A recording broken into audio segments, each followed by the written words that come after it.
الحمد لله نحمده ونستعينه ونستغفره ونؤمن به ونتوكل عليه ونعوذ بالله من شرور أنفسنا ومن سيئات أعمالنا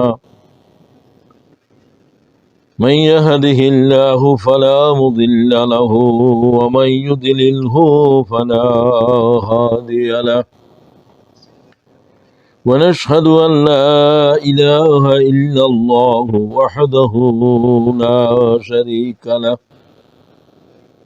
ونشهد أن سيدنا ونبينا ومولانا محمد صلى الله تعالى عليه وعلى آله وبارك وسلم تسليما كثيرا كثيرا. فقد قال الله تعالى في القرآن العظيم: أعوذ بالله من الشيطان الرجيم. بسم الله الرحمن الرحيم. يا أهل الكتاب قد جاءكم رسولنا يبين لكم على فترة من الرسل أن تقولوا ما جاءنا من بشير ولا نذير فقد جاءكم بشير ونذير والله على كل شيء قدير صدق الله العظيم.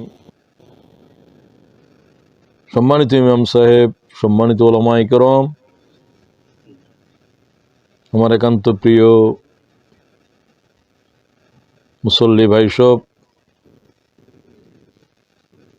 অনলাইনে সম্পৃক্ত ভাই এবং বোনেরা, আসসালামু আলাইকুম ওয়া রাহমাতুল্লাহি ওয়া বারাকাতুহু।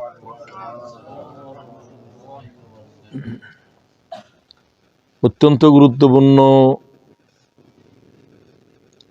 বিষয়ের উপরে আলোচনা চলছে। আপনাদের সামনে আমাদের আক্তার সাহেব বলেছেন, আলোচনার মূল বিষয় হলো মুহাম্মদ সাল্লাল্লাহু আলাইহি ওয়াসাল্লাম ইন দ্য কোরআন। আমি আগেও বলেছি, এখনো বলছি, মুহাম্মদুর রাসূলুল্লাহ সাল্লাল্লাহু আলাইহি ওয়াসাল্লামের উপর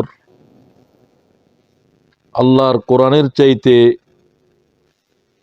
আর বিশুদ্ধ যথার্থ সিরাতের আর কোনো কিতাব আকাশে নাই, জমিনে নাই। রাসূলুল্লাহ সাল্লাল্লাহু আলাইহি ওয়াসাল্লাম নিজের উপরে যত কথা বলেছেন তার চাইতেও গুরুত্বপূর্ণ কথা আল্লাহ তাআলা বলেছেন।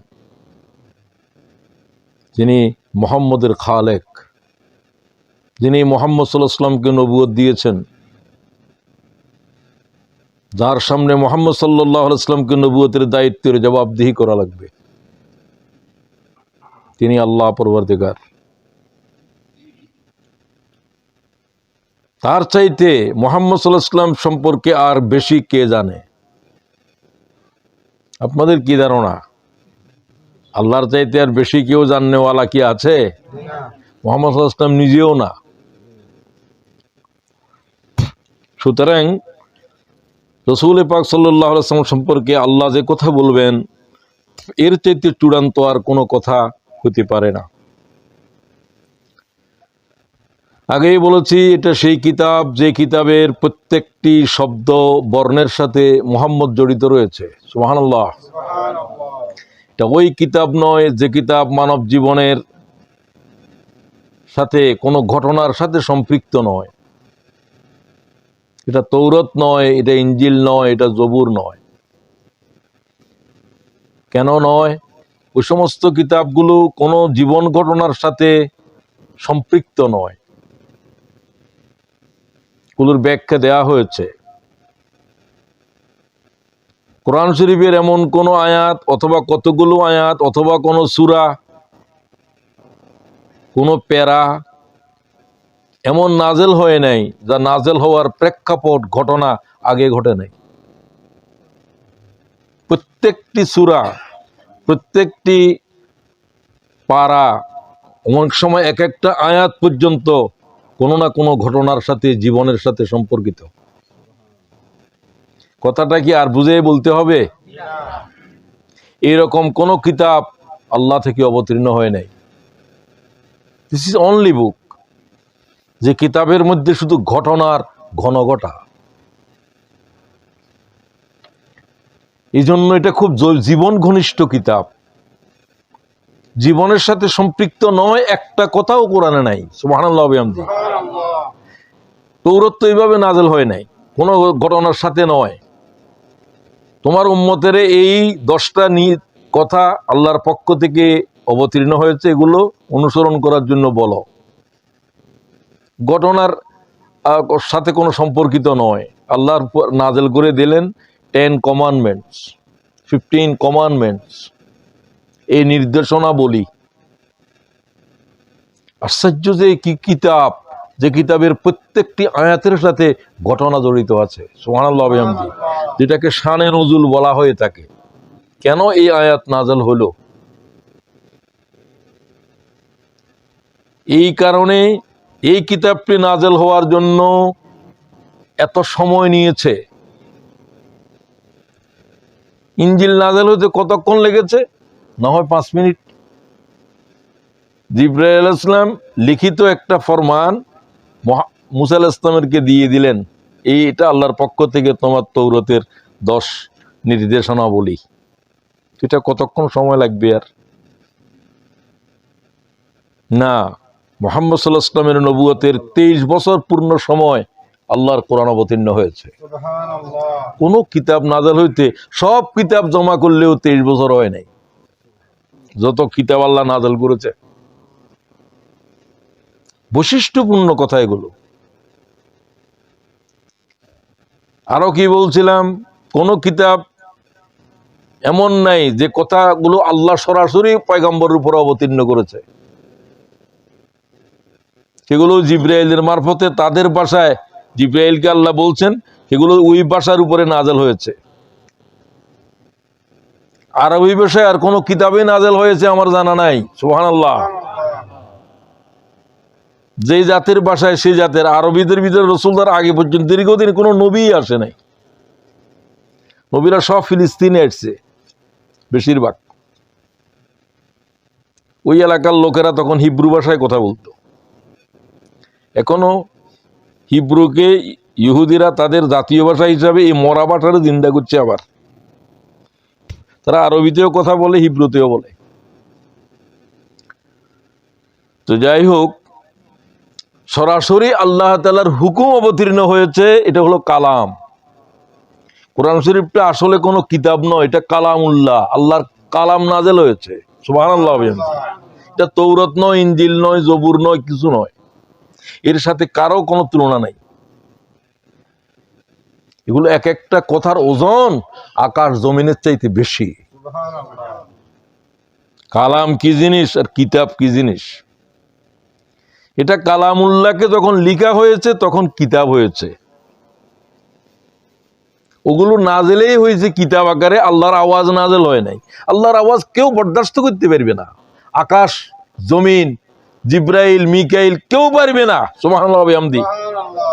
আল্লাহ বলছে এক শব্দ সইতে পারবে না আকাশ, জমিন, পাহাড়, পর্বত, সব চূর্ণ বিচূর্ণ হয়ে যাবে। মুহাম্মদ সইতে পারবে, আর জিব্রাইলকে আমি বহন করার ক্ষমতা দিয়েছি।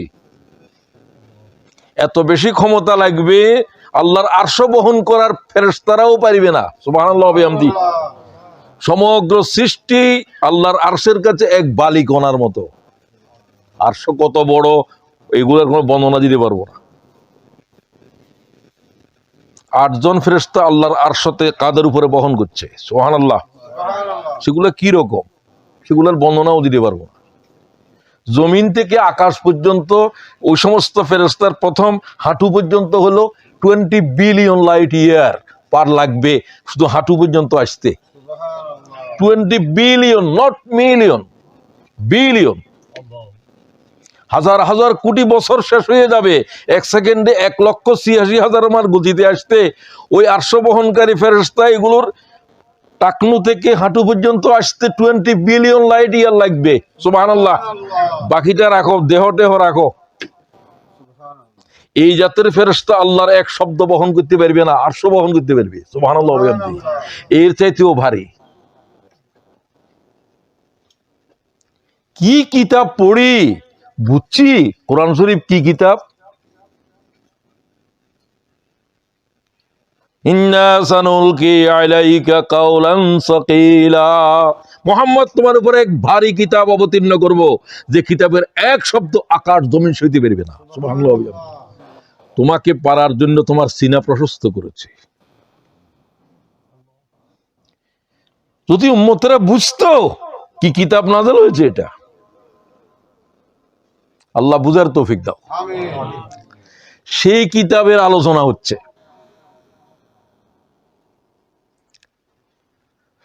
আমার আপনার যদি সময় না হয় বুঝার, সময় না হয় জানার, তাহলে এই হায়াত, এই জীবন কি কাজে আসবে? আপনি নিজেরা নিজে জিজ্ঞাসা করেন। একটা অপ্রয়োজনীয় কথা না হলেও নয়, চলবে, এই জাতের একটা কালাম আল্লাহর সারা কোরআনে নাই। সুবহানাল্লাহ বিহামদি। সব ফরজ, সব দরকারি। শুধু দরকারি নয়, লক্ষ লক্ষ দরকারি কথার থেকে একটা কথা, তা না হলে তো কিতাব এটা আসমানের উপরে উঠবে সব কথা বলতে বলতে গেলে। তো কত কম কথা বলার পরেও 30 পারা। কোন কিতাব এত বড় নয়। আল্লাহ যত কিতাব নাযিল করছে সব এর পেটের ভিতরে আছে। এটার নাম উম্মুল কিতাব। এটা হাজার হাজার কিতাব এর পেটের ভিতরে আছে। আমি বলছিলাম আপনাদেরকে, এই কোরআনের এক আয়াতের ব্যাখ্যা করলে হাজার হাজার কিতাব বেরিয়ে আসবে। সুবহানাল্লাহ। কি আজীব কথা এগুলো।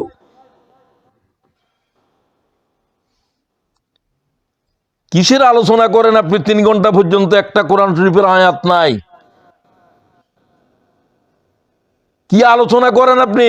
আপনার এই আলোচনা করার জন্য আল্লাহর কাছে জবাব দেয়া লাগবে। আলোচনা তো একটা কিতাবেরই করবেন, যে কিতাবের একটা আয়াত বর্ণনা করতে পৃথিবী কিয়ামত হয়ে যাবে, আলোচনা শেষ হবে না। সুবহানাল্লাহ। আপনি আলোচনার জন্য কিছু খুঁজে পাচ্ছেন না। এসব কথা আমি আপনাদেরকে বলতেছি, আবার বলতেছি মনে রাখার জন্য।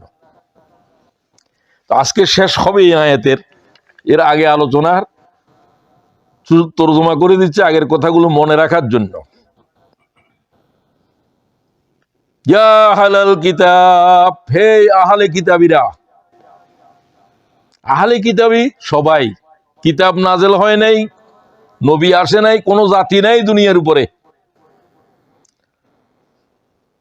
তো এমনি যেহেতু অন্যান্য কিতাবগুলো দুনিয়ার উপরে নাই, ও কিতাবওয়ালা কেউ পৃথিবীতে নাই, এখন আহলে কিতাব দাবিদার দুই জাতেরা আছে।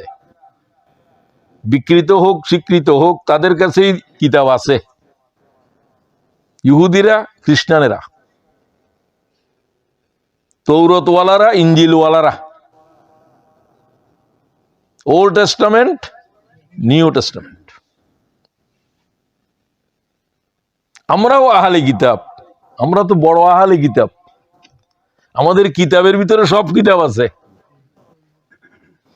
আমাদেরকে আল্লাহ যখন আহলে কিতাবের ডাক দিচ্ছে, আমরাও আহলে কিতাব। তবে এখানে তাদেরকেই বলা হয়েছে যারা নিজেদেরকে আহলে কিতাব বলে দাবি করো। রাসূলুল্লাহ সাল্লাল্লাহু আলাইহি ওয়াসাল্লাম আসার পরেও কদ জাআকুম রাসূল সিঙ্গেলে বলা হচ্ছে, O the people of the books, হে আহলে কিতাবীগণ, now has come to you our last messenger মুহাম্মাদুর রাসূলুল্লাহ। 1 বছর অতঃপর তিনি আসবেন। আল্লাহ বলছেন অতঃপর, সবার শেষে আসবেন। তার অনেক বৈশিষ্ট্যের ভিতরে এটা একটা। He is the last Messenger. তারপরে আর কোন নবী রসুল আল্লাহর জমিনের উপরে আসা আল্লাহ পৃথিবীর মাটির নবুয়তের জন্য হারাম করে দিয়েছে। কেউ আসলে সেটা বৈধ নবী নয়, রসুল নয়। মা কানা মুহাম্মাদিন আবা আহাদিম মির রিজালিকুম ওয়ালাকিন রাসূলুল্লাহ ওয়া খাতামান নবিয়্যিন। শেষ নবী তিনি, শেষ রসুল তিনি। শেষ নবী বললেন কেন? রসুল আসতে হলে কিতাবও লাগবে। নবী আসতে কিতাব লাগে না, আগের কিতাবের দাওয়াত দিলেও নবী হয়। এক রসুলের আন্ডারেও কই নবী থাকে। নবী তিনি শেষ যদি হয়, সকল রসুলেরা নবী, সকল নবীরা রসুল নয়। আল্লাহ খাতামুর রসুল বলে নাই, ওয়া খাতামান নবিয়্যিন।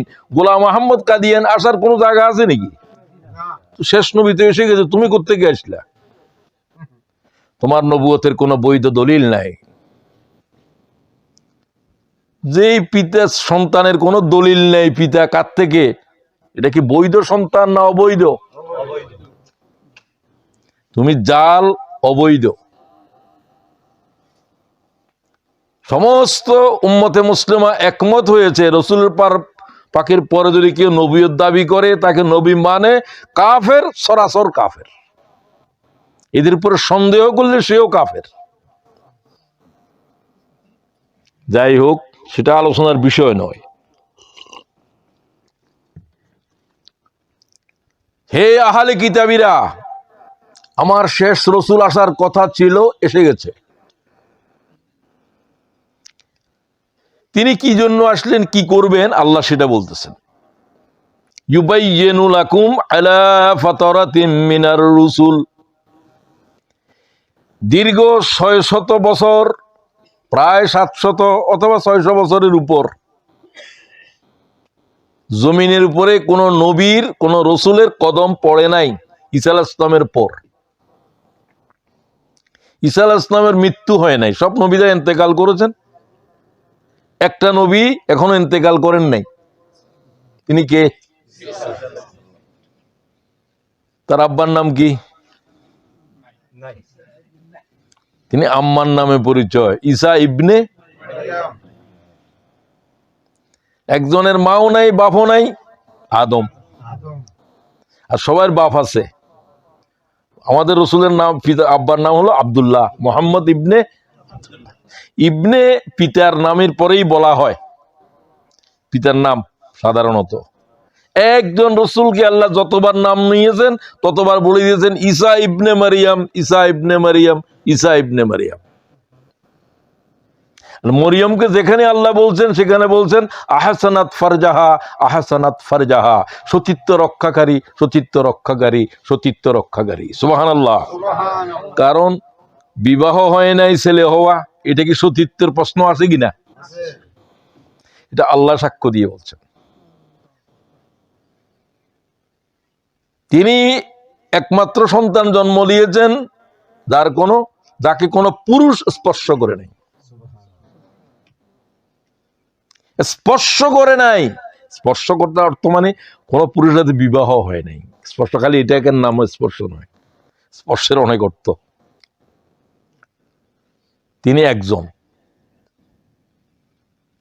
তিনি একমাত্র মেয়ে, যে মেয়েকে আল্লাহ তাআলা কোন নবীকে এটা করেন নাই, যিনি শিশু অবস্থায় আল্লাহর জান্নাতের রিজিক খেয়েছে। নবী দেখেছে। কোন নবী? জাকারিয়া আলাইহিস সালাম, খালু, বায়তুল মুকাদ্দাসের ইমাম, নবীও। এই মেয়েটাকে মা পেটে থাকা অবস্থায় আল্লাহর রাস্তায় কি করেছে? ওয়াকফ করে দিয়েছে।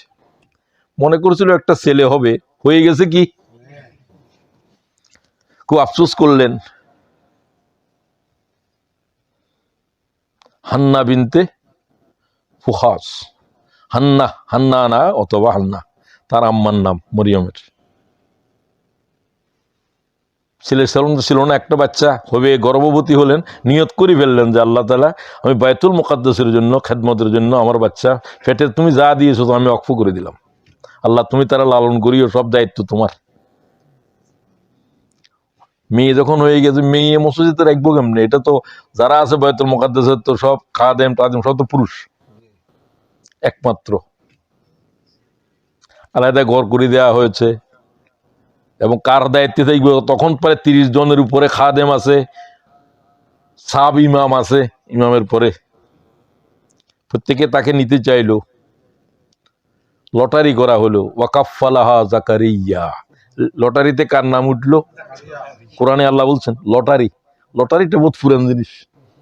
কোন ধরনের বিতর্ক হলে তুমিও চাও আমিও চাও, তাহলে কি দিতে হবে? লটারি। ওয়াকাফালাহা জাকারিয়া। লটারিও মারাত্মক। 30 জন যারা সেবায়ত ছিল বায়তুল মুকাদ্দাসের খেদমতগার, ইমাম টিমাম সহ, তারা কলম নিক্ষেপ করলো স্রোতের উপরে। কার কলম ভেসে থাকে? এটা তো অসম্ভব জিনিস। শুধু জাকারিয়ার কলম দাঁড়িয়ে রইল। ওয়াকাফালাহা জাকারিয়া, কোরআনের আয়াত। তার হাতেই সুপর্দ করা হলো। তিনি আবার মেয়েটার খালু। খালু তো বুঝেন। তো তার তত্ত্বাবধানে তিনি খাবার দাবার আনতেন। কোনোদিন খাবার খাওয়াতে পারেন নাই। খাবার আগে দেখা যায় খাবার ওখানে আছে মেয়ের ঘরে। এখন আঙ্গুরের মৌসুম নয়, তখনও আঙ্গুর আছে। আমের মৌসুম নয়, তখনও আম আছে। ফল কোত্থেকে এসেছ? কোত্থেকে আসে এগুলো? তিনি বলেন যে আল্লাহ থেকে আসে, মালায়েকেরা দিয়ে যায়। তিনি দেখেন না, দিয়ে যায়। তিনি তো পয়গম্বর। ভাবতে পারেন এটা কোনো নবীর জন্য ঘটে নাই, আমার জানা নাই।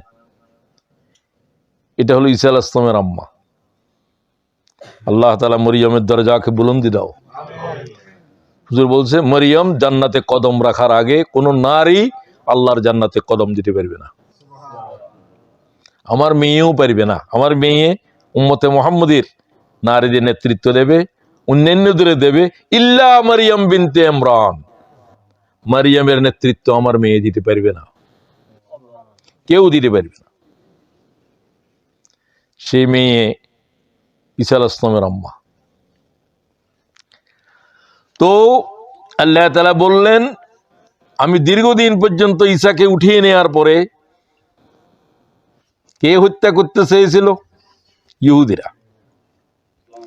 ইহুদিরা হচ্ছে তাদের আরেকটা অভ্যাস, ওয়াদা খেলাপ করা, শিরিক করা, সুদ খাওয়া, নবী খুন করা। এগুলো আল্লাহ বলছেন কোরআনে। আল্লাহ বলছেন এই জাতের উপরে শুধু কোরআন শরীফে 30 বার আল্লাহ অভিশাপ দিয়েছে। এত অভিশপ্ত, যেখানে যায় পৃথিবীর কেউ তাদেরকে ভালোবাসে না, সবাই সাথে। এরা ক্রিমিনাল জাতি, কিন্তু এদের ভিতরে বেশি নবী, বেশি নবী এসছে এদের ভিতরে। এরা ইব্রাহিম আলাইহিস সালামের আওলাদ। এদেরকে বনি ইসরাইল কেন বলে? ইব্রাহিম আলাইহিস সালামের 2 স্ত্রীর 2 ছেলে। প্রথম স্ত্রী হলো সারা। সব নবী সারার পেটের বাইরে হয়েছে। সুবহানাল্লাহ। হাজেরার থেকে একজন, মুহাম্মাদুর। হাজেরার থেকে ইসমাইল, ইসমাইলের বংশ মুহাম্মদ। আর কোনো নবী নেই। ইসহাকের ছেলে হলো ইয়াকুব। ইয়াকুবের এক নাম হলো ইসরাইল। ইসরাইল মানে আল্লাহর বান্দা, এটা হিব্রু ভাষা। বনি ইসরাইল ইসরাইলের আওলাদ। বনি ইসরাইল, তার জন্ম ফিলিস্তিনে। আর ইব্রাহিম আলাইহিস সালামের জন্ম এখানে হলেও তাকে জন্মের পরে রেখে দেওয়া হয়েছিল মক্কায়, বনবাসে, লালিত পালিত সেখানে কাবাগরে। একে দিয়ে কাবাগর আবাদ করা হয়েছে, আর এদের এই আওলাদ দিয়ে বায়তুল মুকাদ্দাস আবাদ করা হয়েছে। কথা বোঝা যায় কিনা? ইব্রাহিম আলাইহিস সালাম হলো সব নবীদের আব্বাজান, আবাল আম্বিয়া। উনার কবর বায়তুল মুকাদ্দাস। শুধু বায়তুল মুকাদ্দাসের মসজিদের চারিপাশে কেউ বলছে 70,000, কেউ বলছে 4,000-এর উপরে হাজার হাজার পয়গম্বরের কবর আছে। আল্লাহর কাছে সবচেয়ে দামি জায়গা হলো আল্লাহর রোয়ে জমিনের মধ্যে, মক্কা নয়, বায়তুল মুকাদ্দাস। আল্লাহর আরশ এখানে থাকবে কিয়ামতের দিন। 30টার উপরে হাদিস আছে বাইতুল মুকাদ্দাসের জমিনের উপরে। মুকাদ্দাস মানে হলো সম্মানিত।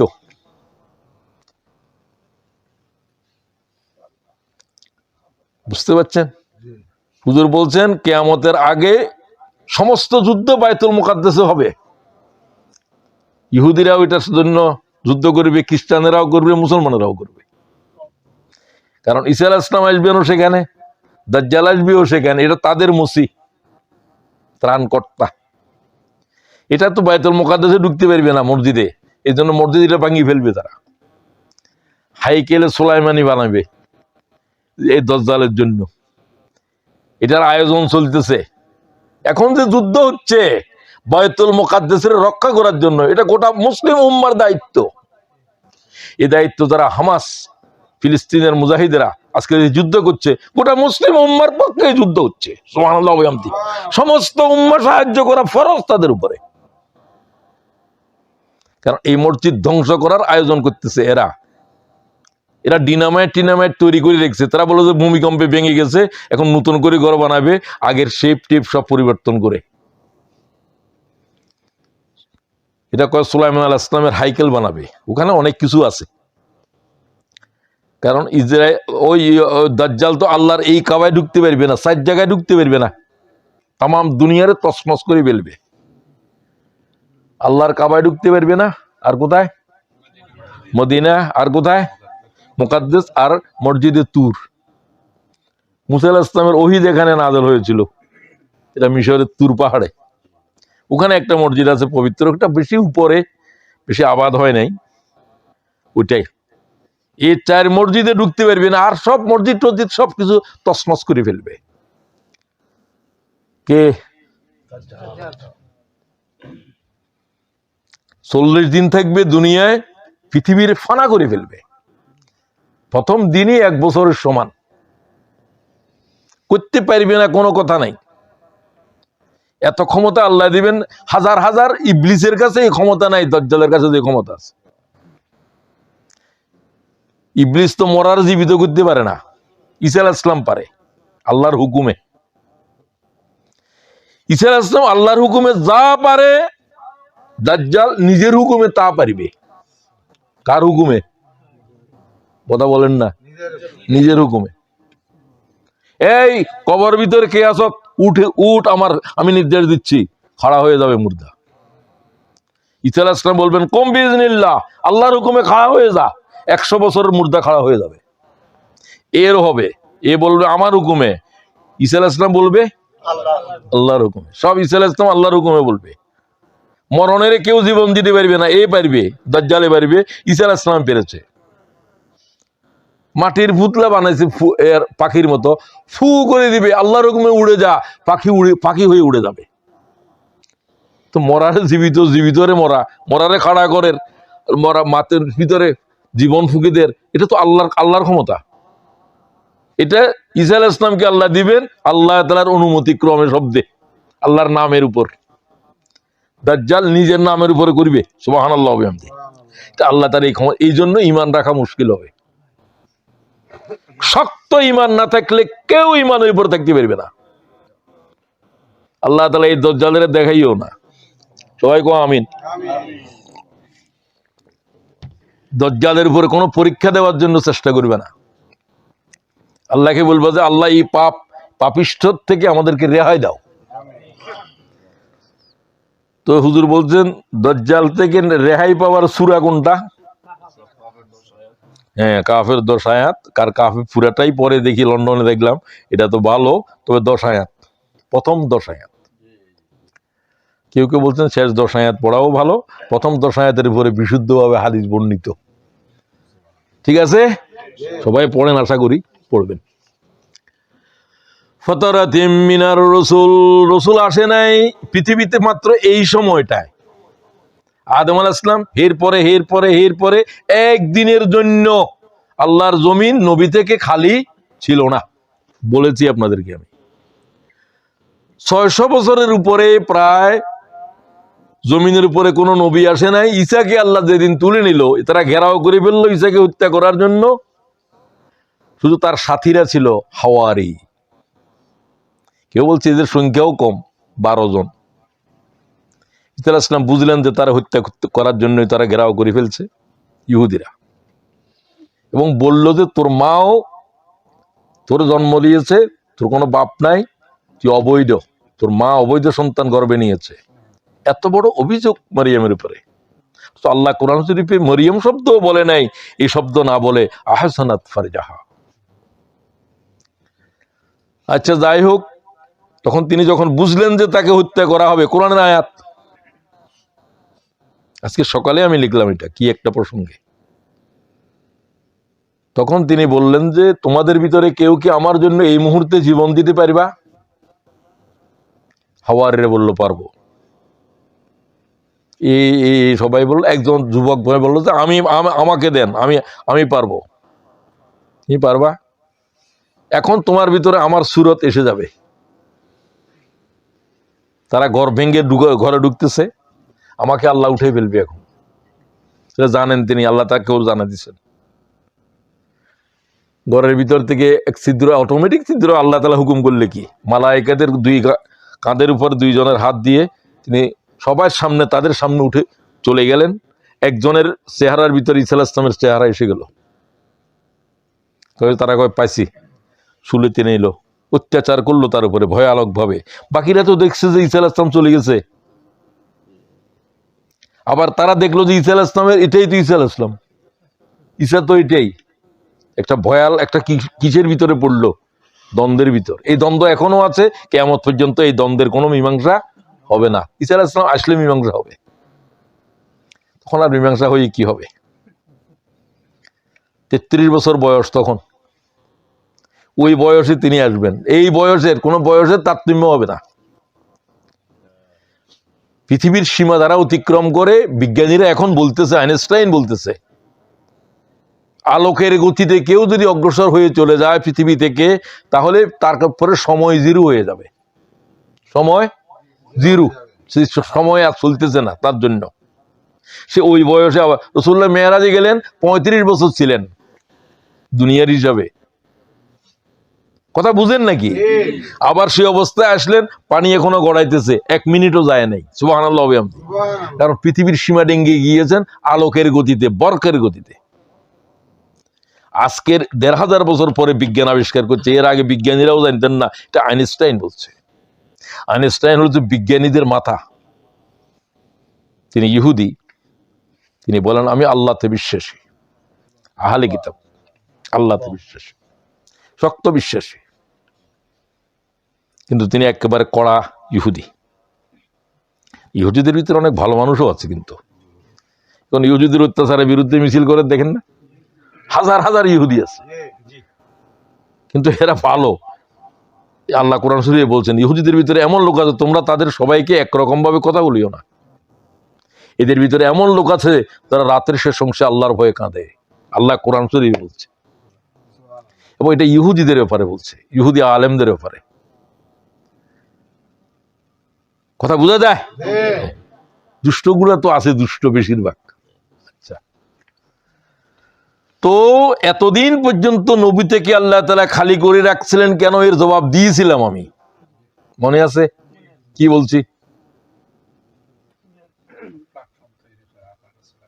না, কথা একেবারে কংক্রিট বলতে হবে, এ কোনো গোজামিলের কারবার নাই। আল্লাহ তাআলা প্রায় 700 বছর বা 610 বছরের উপরে সমগ্র দুনিয়ার নবী থেকে খালি করে রাখলো। মুহাম্মদুর রাসূলুল্লাহ আসার প্রস্তুতি চলে, preparation to come the last messenger. আখেরি রসুল আসবে, কি প্রস্তুতি? সমগ্র দুনিয়া থেকে তাম পৃথিবীর সমস্ত আলো হেদায়েতের বাতি নিভিয়ে দাও, সময় লাগবে। 1 ইঞ্চি জমিনের উপরে আল্লাহর হেদায়েতের একটা নূর থাকবে না, সব বুঝে দাও, হারিয়ে যাবে, ভুলে যাবে। আল্লাহওয়ালা বলনেওয়ালা কিছু থাকবে না, সব শিরক তাম দুনিয়ারে ঘিরে ফেলবে। তো মানুষেরা এখন কি চাইবে? আলো চাইবে। তো এখন কি ছোটখাটো আলো দিয়ে হবে? এমন আলো লাগবে যে আলো তাম রোয়ে জমিনের আলোকিত করতে পারে। এরকম কোনো আলো এর আগে নাজেল হয় নাই। মুসা আলাইহিস সালাম এত পাওয়ারের 500 ওয়াট, এটা 1000 ওয়াটের, এটা এত ওয়াটের, তাম দুনিয়া আলোকিত করার কোন রসুল নাই। সব কওমি ছিল, কওমি এলাকার, বিশ্ব নয়। Mohammad is the global Messenger. Mohammad is the global Messenger. He is the only global Messenger. তাহলে সব নবীদেরকে জমা করলেই একজন বিশ্ব নবী হবে। এই মাথায় একজন, এই মাথায় একজন, এই মাথায় একজন, এই মাথায় একজন, এই মাথায় একজন। ও সমস্ত বাতি দিয়ে আর দুনিয়া আলোকিত হবে না, তাম পৃথিবী অন্ধকারে। আগে এমন ছিল না, এখানে আলো আছে, এখানে আছে, এখানে নাই, এখানের জন্য একটা বাতি জ্বালো, ওই কওমের জন্য। এখন তো কারো কাছে কোনো আলো নাই, পৃথিবী থেকে একটা আওয়াজ উঠেছে। আল্লাহ তোমরা বলতেছিলে আনতাকুলু মা জানা মিন বাশিরিন ওয়ালা নাযীর, আল্লাহ আমাদের জন্য কি একজন বশির অথবা একজন নাজির কি পাঠাবে না? সমগ্র পৃথিবী তো এই অন্ধকারের ভিতরে ঘুরপাক খাচ্ছে, আর কত বছর এই অন্ধকারে থাকবে? সব নবীরা ছিলেন হয় বশির অথবা নাজির। এটাও বলেছি আমি। আদম আলাইহিস সালাম দোনোটাই নবীদের, বাশিরেরাও নজির আবার নজিরেরাও বাশির। বেশি প্রাধান্য দুইটার ভিতরে, বেশি প্রাধান্য কারো ভিতরে বাশারতের, কারো উপরে নাজারতের। আজ আমরা বাশারতে এরা মানে এরা বেশি গরম নয়, এটা মানুষদেরকে জান্নাতের কথা বলে বলে নেকের দিকে বা আল্লাহর পথে নিয়ে যায়। তোমরা এই কাজ করলে, এই কাজ করলে, এই কাজ করলে জান্নাতে দিতে পারবা, আল্লাহর শাস্তি থেকে বাঁচতে পারবা। আর যারা নাজির এরা শুধু আল্লাহর আযাবের ভয় দেখায় বেশি, জাহান্নামের আযাব এরকম হবে, খবরদার, এর থেকে বাঁচতে হলে হেদায়েতের পথে আসো। এরা বলবো যে নেকের কথা বেশি বলবে, বাশির, আর এরা আযাব সম্পর্কে সতর্ককারী, এরা হলো নাজির। নাজিরদের ভিতরেও কিছু বশিরের কথা আছে, বশিরদের ভিতরেও নাজিরের কথা আছে, প্রাধান্য বেশি। তো আল্লাহ তোমরা এরকম চাচ্ছিলে, তো দুই একজন নাজির আর বশির আপনারা তো চিনেন, যাদের মধ্যে আল্লাহর গজব এসেছে, এগুলো সব নাজির। 5-7টার নাম তো আল্লাহ নাম ধরে ধরে বলছে। এই জাতিরা বড় মারাত্মক। এগুলো আলাম ইয়াতিহিম নাবাউল্লাযীনা মিন ক্বাবলিহিম কাওমে নূহ, 1 নম্বর জাতি বলতেছি যাদের মধ্যে নজির এসেছে। কাওমে নূহ, নবীর নামও আছে কাওমে নূহ। কোন জাতি? নূহের জাতি। নবীকে নূহ, নাজির।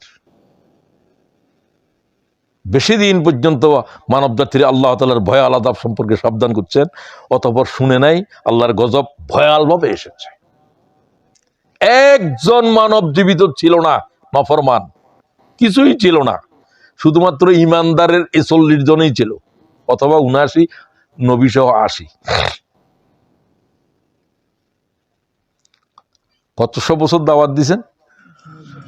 কোরআনের আয়াত হলো ৯৫০ বছর। কোন নবী এতদিন পর্যন্ত এইভাবে দাওয়াত দিয়ে এত কম সংখ্যক লোক ঈমান আনছে এর কোনো নজির নেই।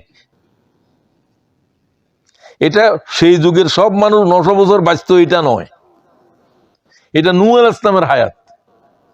কথা বলছি না? দাদারেও পাইছে, বাপেরেও পাইছে, ফুতেরেও পাইছে, কেউ ঈমান আনে নাই। তো নূহ আলাইহিস সালাম দাদারও দাওয়াত দিছে, কাফের ছিল গোষ্ঠী সব, বাপের গোষ্ঠী গেছে, ছেলের গোষ্ঠী গেছে, তাদের আওলাদেরাও এরকম হবে। এটা তাকে আল্লাহ লম্বা হায়াত দিয়েছেন দেখানোর জন্য মানব জাতিরে। তিনি দেখেছেন সবাই এরকম ছিল না। খেয়াল করিয়েন কথা।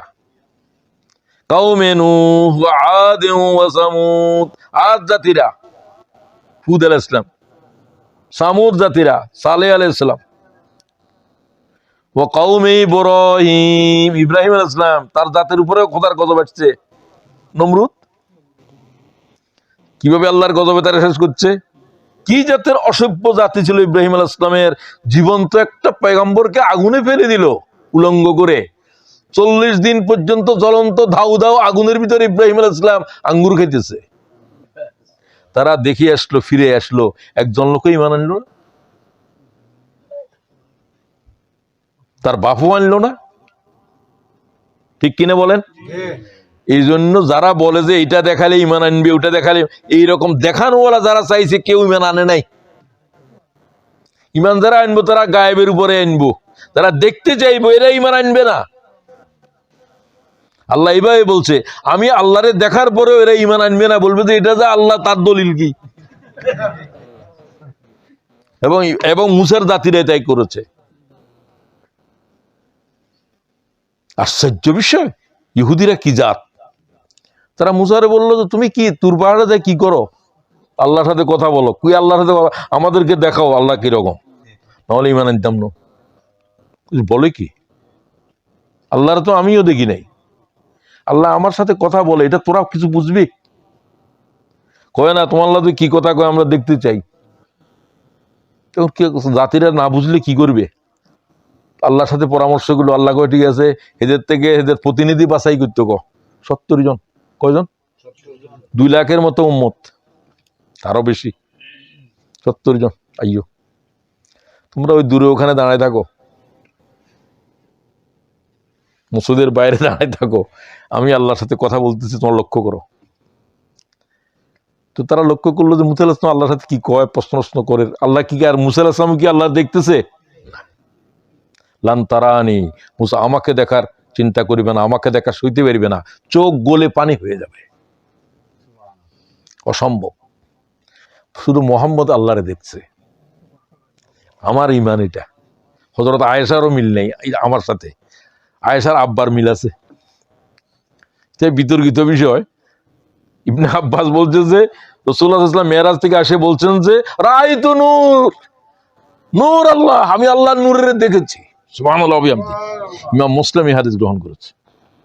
হযরত আয়েশা বলেন রাসূলুল্লাহ সাল্লাল্লাহু আলাইহি ওয়াসাল্লাম কোরআন শরীফ বলছে আল্লাহরে কেউ দেখতে পারবে না দুনিয়ার হায়াতে। ঠিকই আছে, আয়েশার কথাও ঠিক আছে, দেখছি সেটাও ঠিক আছে। তো মুহাক্কিকিনেরা বলেন যে এটা নিয়ে বিতর্ক না করাই ভালো। মুসা আলাইহিস সালাম তো পয়গম্বর দেখতে চায় যে আল্লাহ আমার দেখতে পারবে না, আচ্ছা পাহাড়ের দিকে দেখো তোমার চোখ স্থির থাকে কিনা। চোখ কি স্থির ছিল?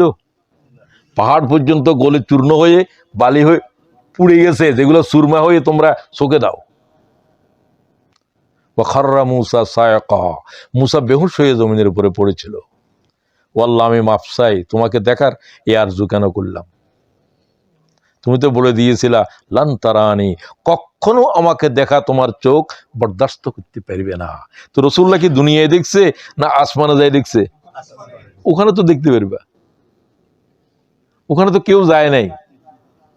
যেখানে দেখছে সেখানে তো জিবরাইলও যায় নাই। কথা বুঝেননি?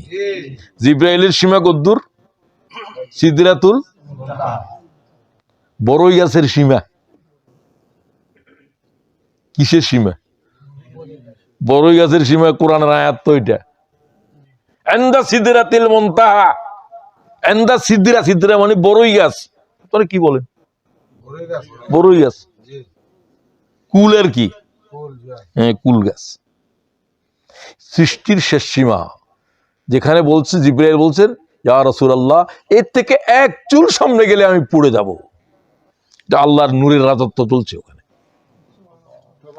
রাসূলুল্লাহ বলছে আমার মেরাজের শেষ স্টেপ, শেষ মঞ্জিল এখান থেকে শুরু হবে।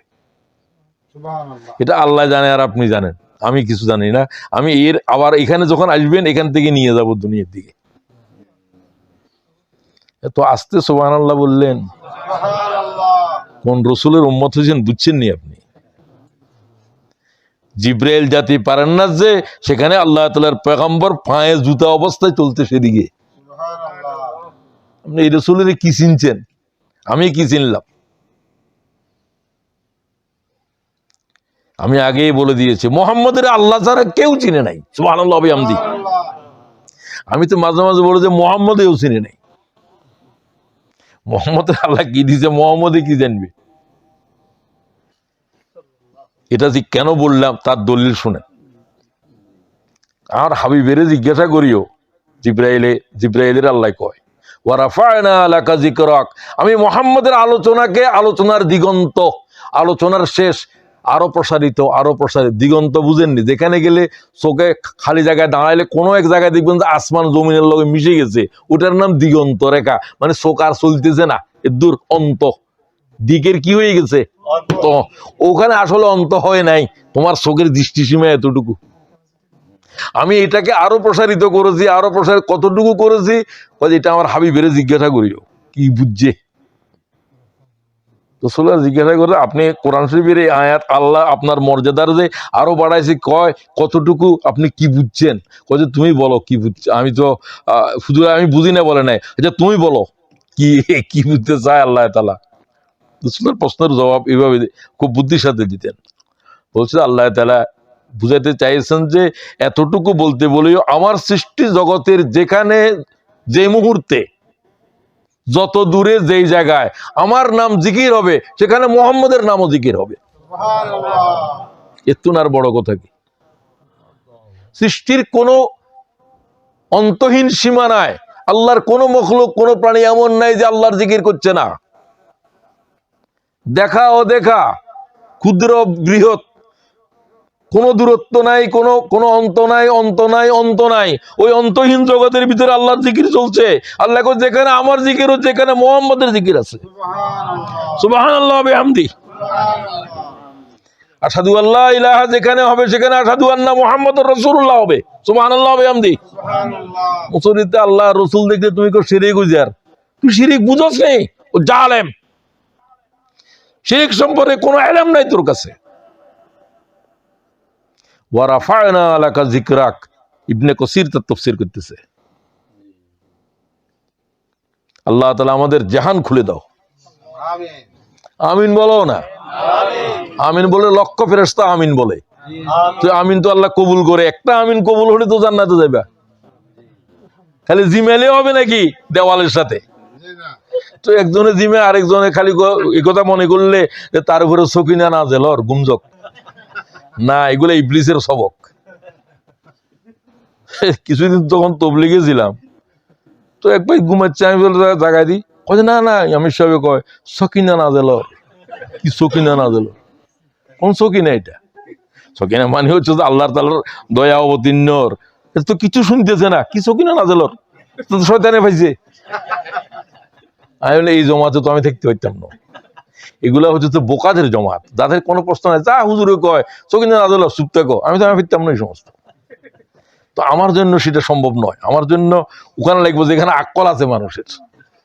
হায় হায় হায়, কি জাতের গোমরাহির ভিতর হায়াতের খতম করে দিচ্ছ। একটা কোরআন শরীফের আয়াত পড়ো না, বই একটা বড়, দেখি আল্লাহ নাযিল করছে। যা আছে হাদিসের 4 ভাগের 3 ভাগ হলো যে জাল হাদিস, কোরআন আয়াতও নাই। আফসোস উম্মতের জন্য, উম্মতের হায়াত কেন নষ্ট করছো? যাই হোক, কারো এখন মুসলমানদের ঐক্যের সময়, কারো ব্যাপারে কিছু বলতেও চাই না। আল্লাহ বলা থেকে জিহ্বার সংযত করি দাও, সকলেরই নিয়ে থাকতে হবে। উম্মতের শেষ অবস্থা, ঠিক কিনা? যে যার অবস্থার উপরে থাকো, আল্লাহরও জবাব দিলে হইলো আমার তো কিছু নাই, আমি চাইছি সব মিলে থাকো। এখন হানাফি, শাফি, মালিকি এ সমস্ত নিয়ে ঝগড়া করিও না। শিয়া আলু শিয়া, তো সাহায্য তো শিয়ারা করে, তোমার সুন্নি হলো কি করে? সুন্নি হলো তো ইহুদির তেল বেচের, ঠিক কিনা বলো? এখন ইহুদির কাছে গোপনের তেল বেচের, নাম বললাম না কারা, তোমরা সবাই বুঝো। তো শিয়া যার তারাই তো যুদ্ধের তার রসদ যোগাইতে আছে, তারাই তো বাইতুল মুকাদ্দাসের মুক্তির লড়াই করেন, তারা তো হামাসের নির্যাতিত মুসলিমদের পাশে দাঁড়িয়েছে। তো তোমার মতো সুন্নির কি দরকার? তোমার মতো সুন্নি গোপনে তেল বসানোর চাইতে আমার শিয়া এটা আনা দরকার, যে মুসলিম উম্মারে এই ক্রাইসিস মুহূর্তে উম্মতের পাশে দাঁড়িয়েছে, ঠিক কিনা বলো? এখন শিয়া সুন্নির ঝগড়া করার কি সময়? না, উম্মতের শেষ অবস্থা এখন। আর পৃথিবীর হায়াত 100 বছর আছে কিনা আমার সন্দেহ হচ্ছে, কারণ এই কিয়ামতের সব আলামত জাহের হয়ে গেছে। মাত্র কয়েকটা, হঠাৎ করে শুনবেন যে ইমাম মাহাদি এসে গেছে। ইমাম মাহাদি আসার প্রথম সূচনা হলো দাজ্জাল এসে যাবে। এই 7 বছরের ভিতরে দাজ্জাল এসে গিয়েছে, এখন ঈসা আলাইহিস সালাম আসবে। দাজ্জাল না আসা পর্যন্ত ঈসা আলাইহিস সালাম আসবে না।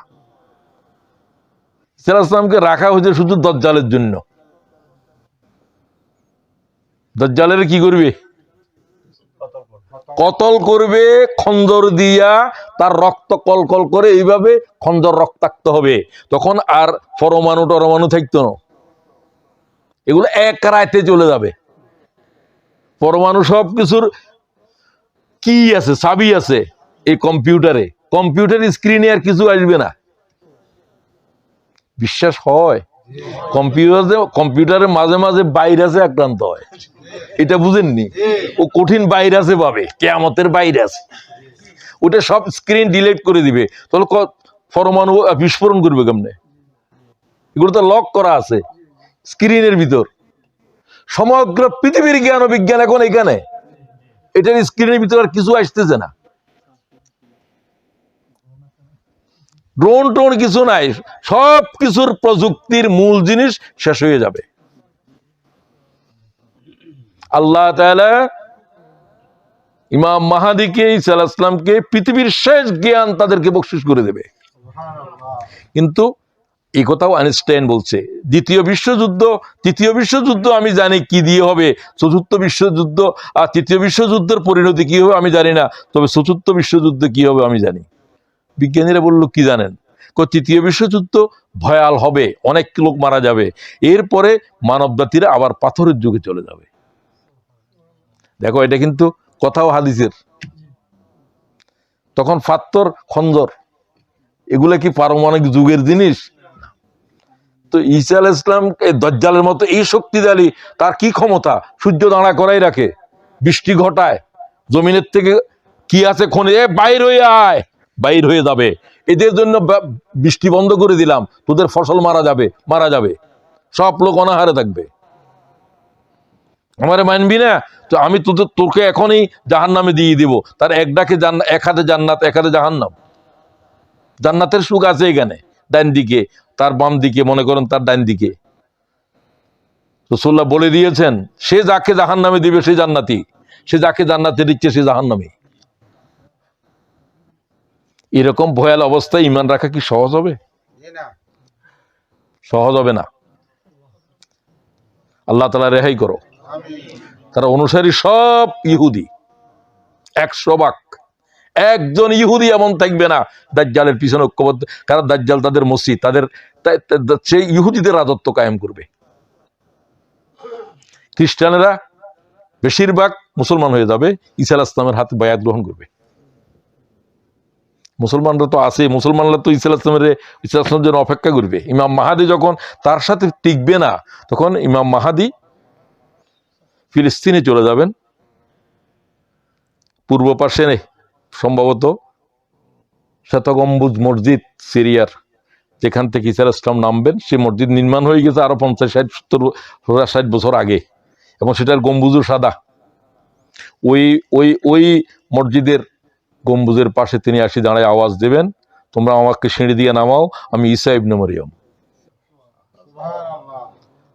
নামাজের জামাত একামত হয়ে গেছে, মেহেদী ইমামতির জায়গায় গিয়েছেন, আওয়াজ শোনা যাবে, ঈসা আলাইহিস সালাম বলবেন যে ঈসা ইবনে মারইয়াম, আমার জন্য মই নিয়ে আসো।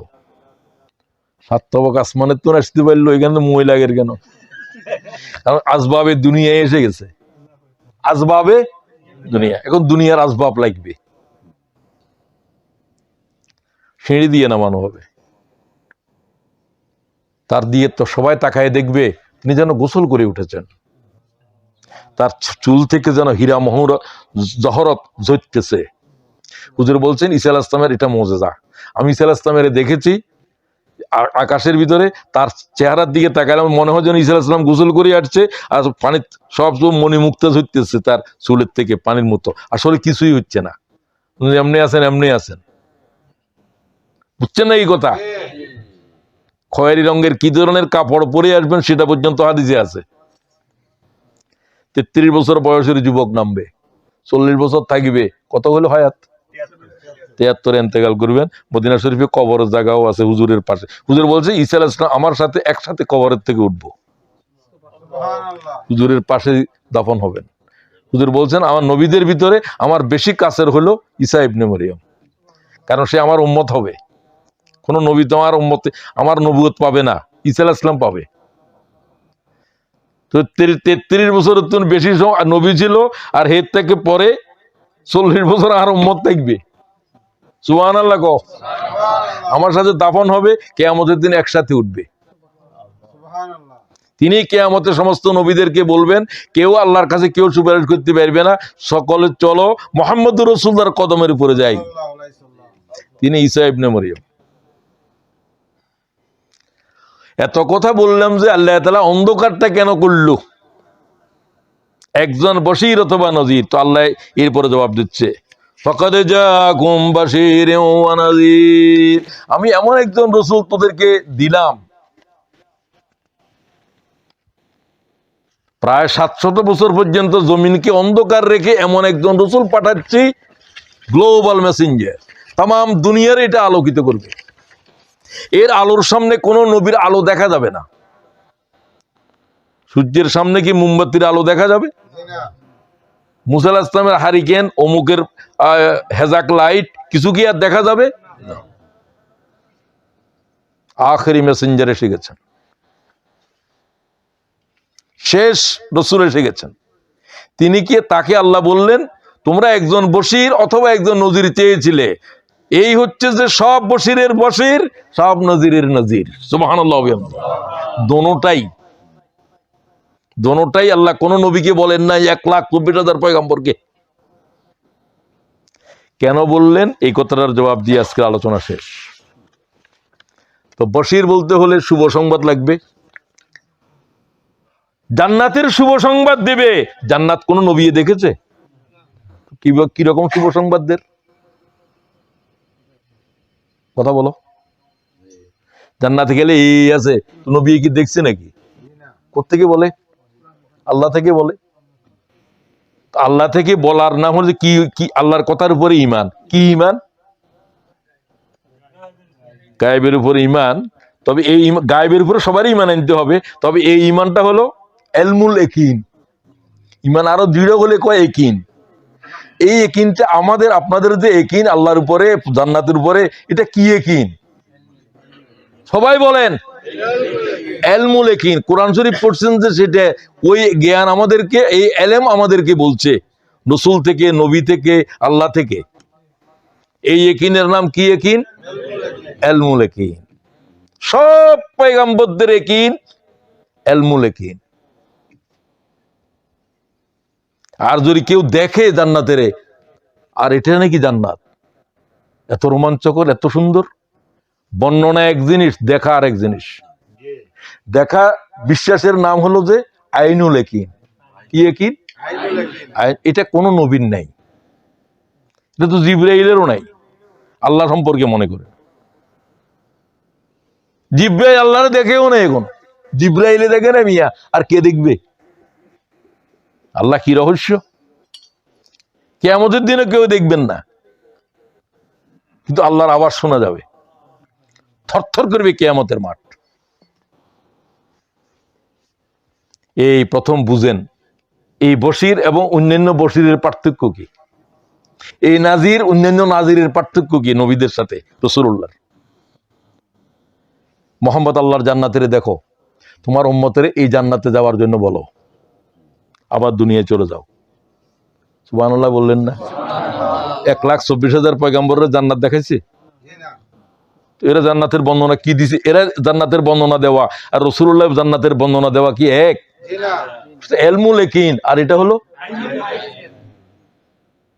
আমি আপনাদেরকে বললাম কক্সবাজারের সাগরের সৈকতে দাঁড়িয়ে দেখলাম সাগরের তরঙ্গগুলো কিভাবে বেলাভূমিতে আছাড় খাচ্ছে, সেই দৃশ্য আমি ভুলতে পারি না। আপনারা কি দেখেছেন? অনেকে অনেকে হয়তো দেখেন নাই। তো বলছে যে হুজুর কি আর মিথ্যা বলতেছে? আমি তো দেখছিলাম। তো দেখে কি দিয়ে আর শুনলাম, শুনে কি দিয়ে? তো চোকার কানের ভিতরে ব্যবধান ক আঙ্গুলের?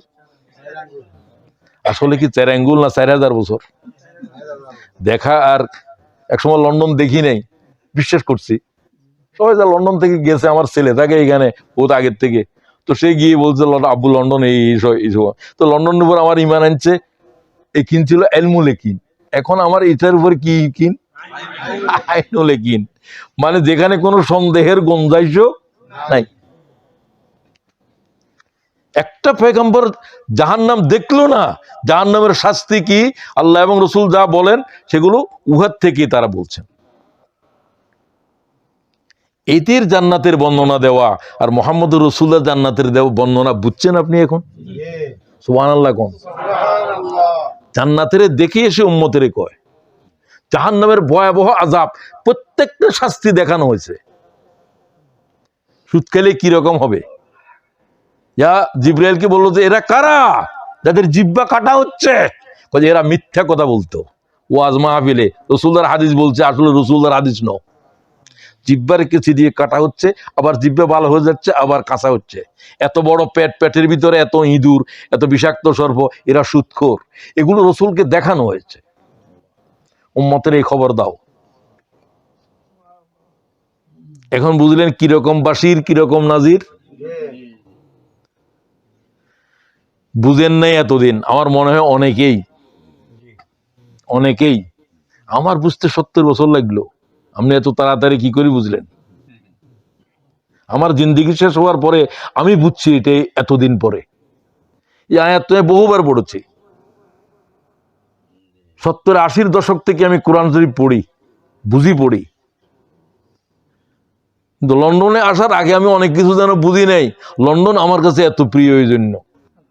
আমার ইমান দুরস্ত হয়ে গেছে, আমার আমলের ভিতরে বিপ্লব এসেছে। এই জমিনের মধ্যে কি আছে আমি জানি না। এই জমিনের প্রত্যেকটা জায়গায় শুধু আমি এলেমের খুশবু পাই, অথচ এটা একটা ব্রিটিশ ল্যান্ড। খালি 10 বছর ইংল্যান্ডে থাকলে হইতো না, ইংল্যান্ডের চিনেনও নাই অনেকে। একজনের বললাম যে অক্সফোর্ড দেখছে, কয়ে না কি করো, কয়ে হোটেলে চাকরি করি। ক বছর? 10 বছর। কয়ে এখানে চাকরি করে যাই, বাড়িতে যাই, নোয়াখালীতে চিটাগাঙে যার বাড়ি যেখানে, আবার আসি, আবার হোটেলে ঢুকে, আবার 5 বছর, আবার বাড়িতে যায়। তো সে লন্ডন কি দেখছে? সে তো আজ অক্সফোর্ডও দেখে নাই। এরকম আছে না নাই? চিন্তা করেন, শুধু থাকলে হবে না। এটা কি আল্লাহ তাআলা বলছেন যে চোখ আছে দেখে না, কান আছে শুনে না, হৃদয় আছে বুঝে না। সুবহানাল্লাহ। উলাইকা কাল আনাম, এরা পশু কতগুলো।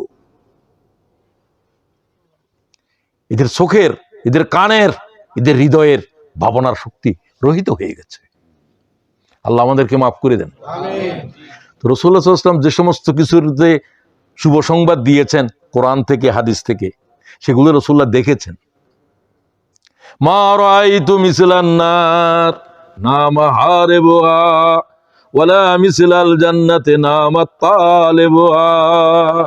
মেরাজ থেকে আসি এই হাদিস বর্ণনা করতেছেন ইমাম তিরমিজি, বিশুদ্ধ সনদে হাদিস গ্রহণ করছেন।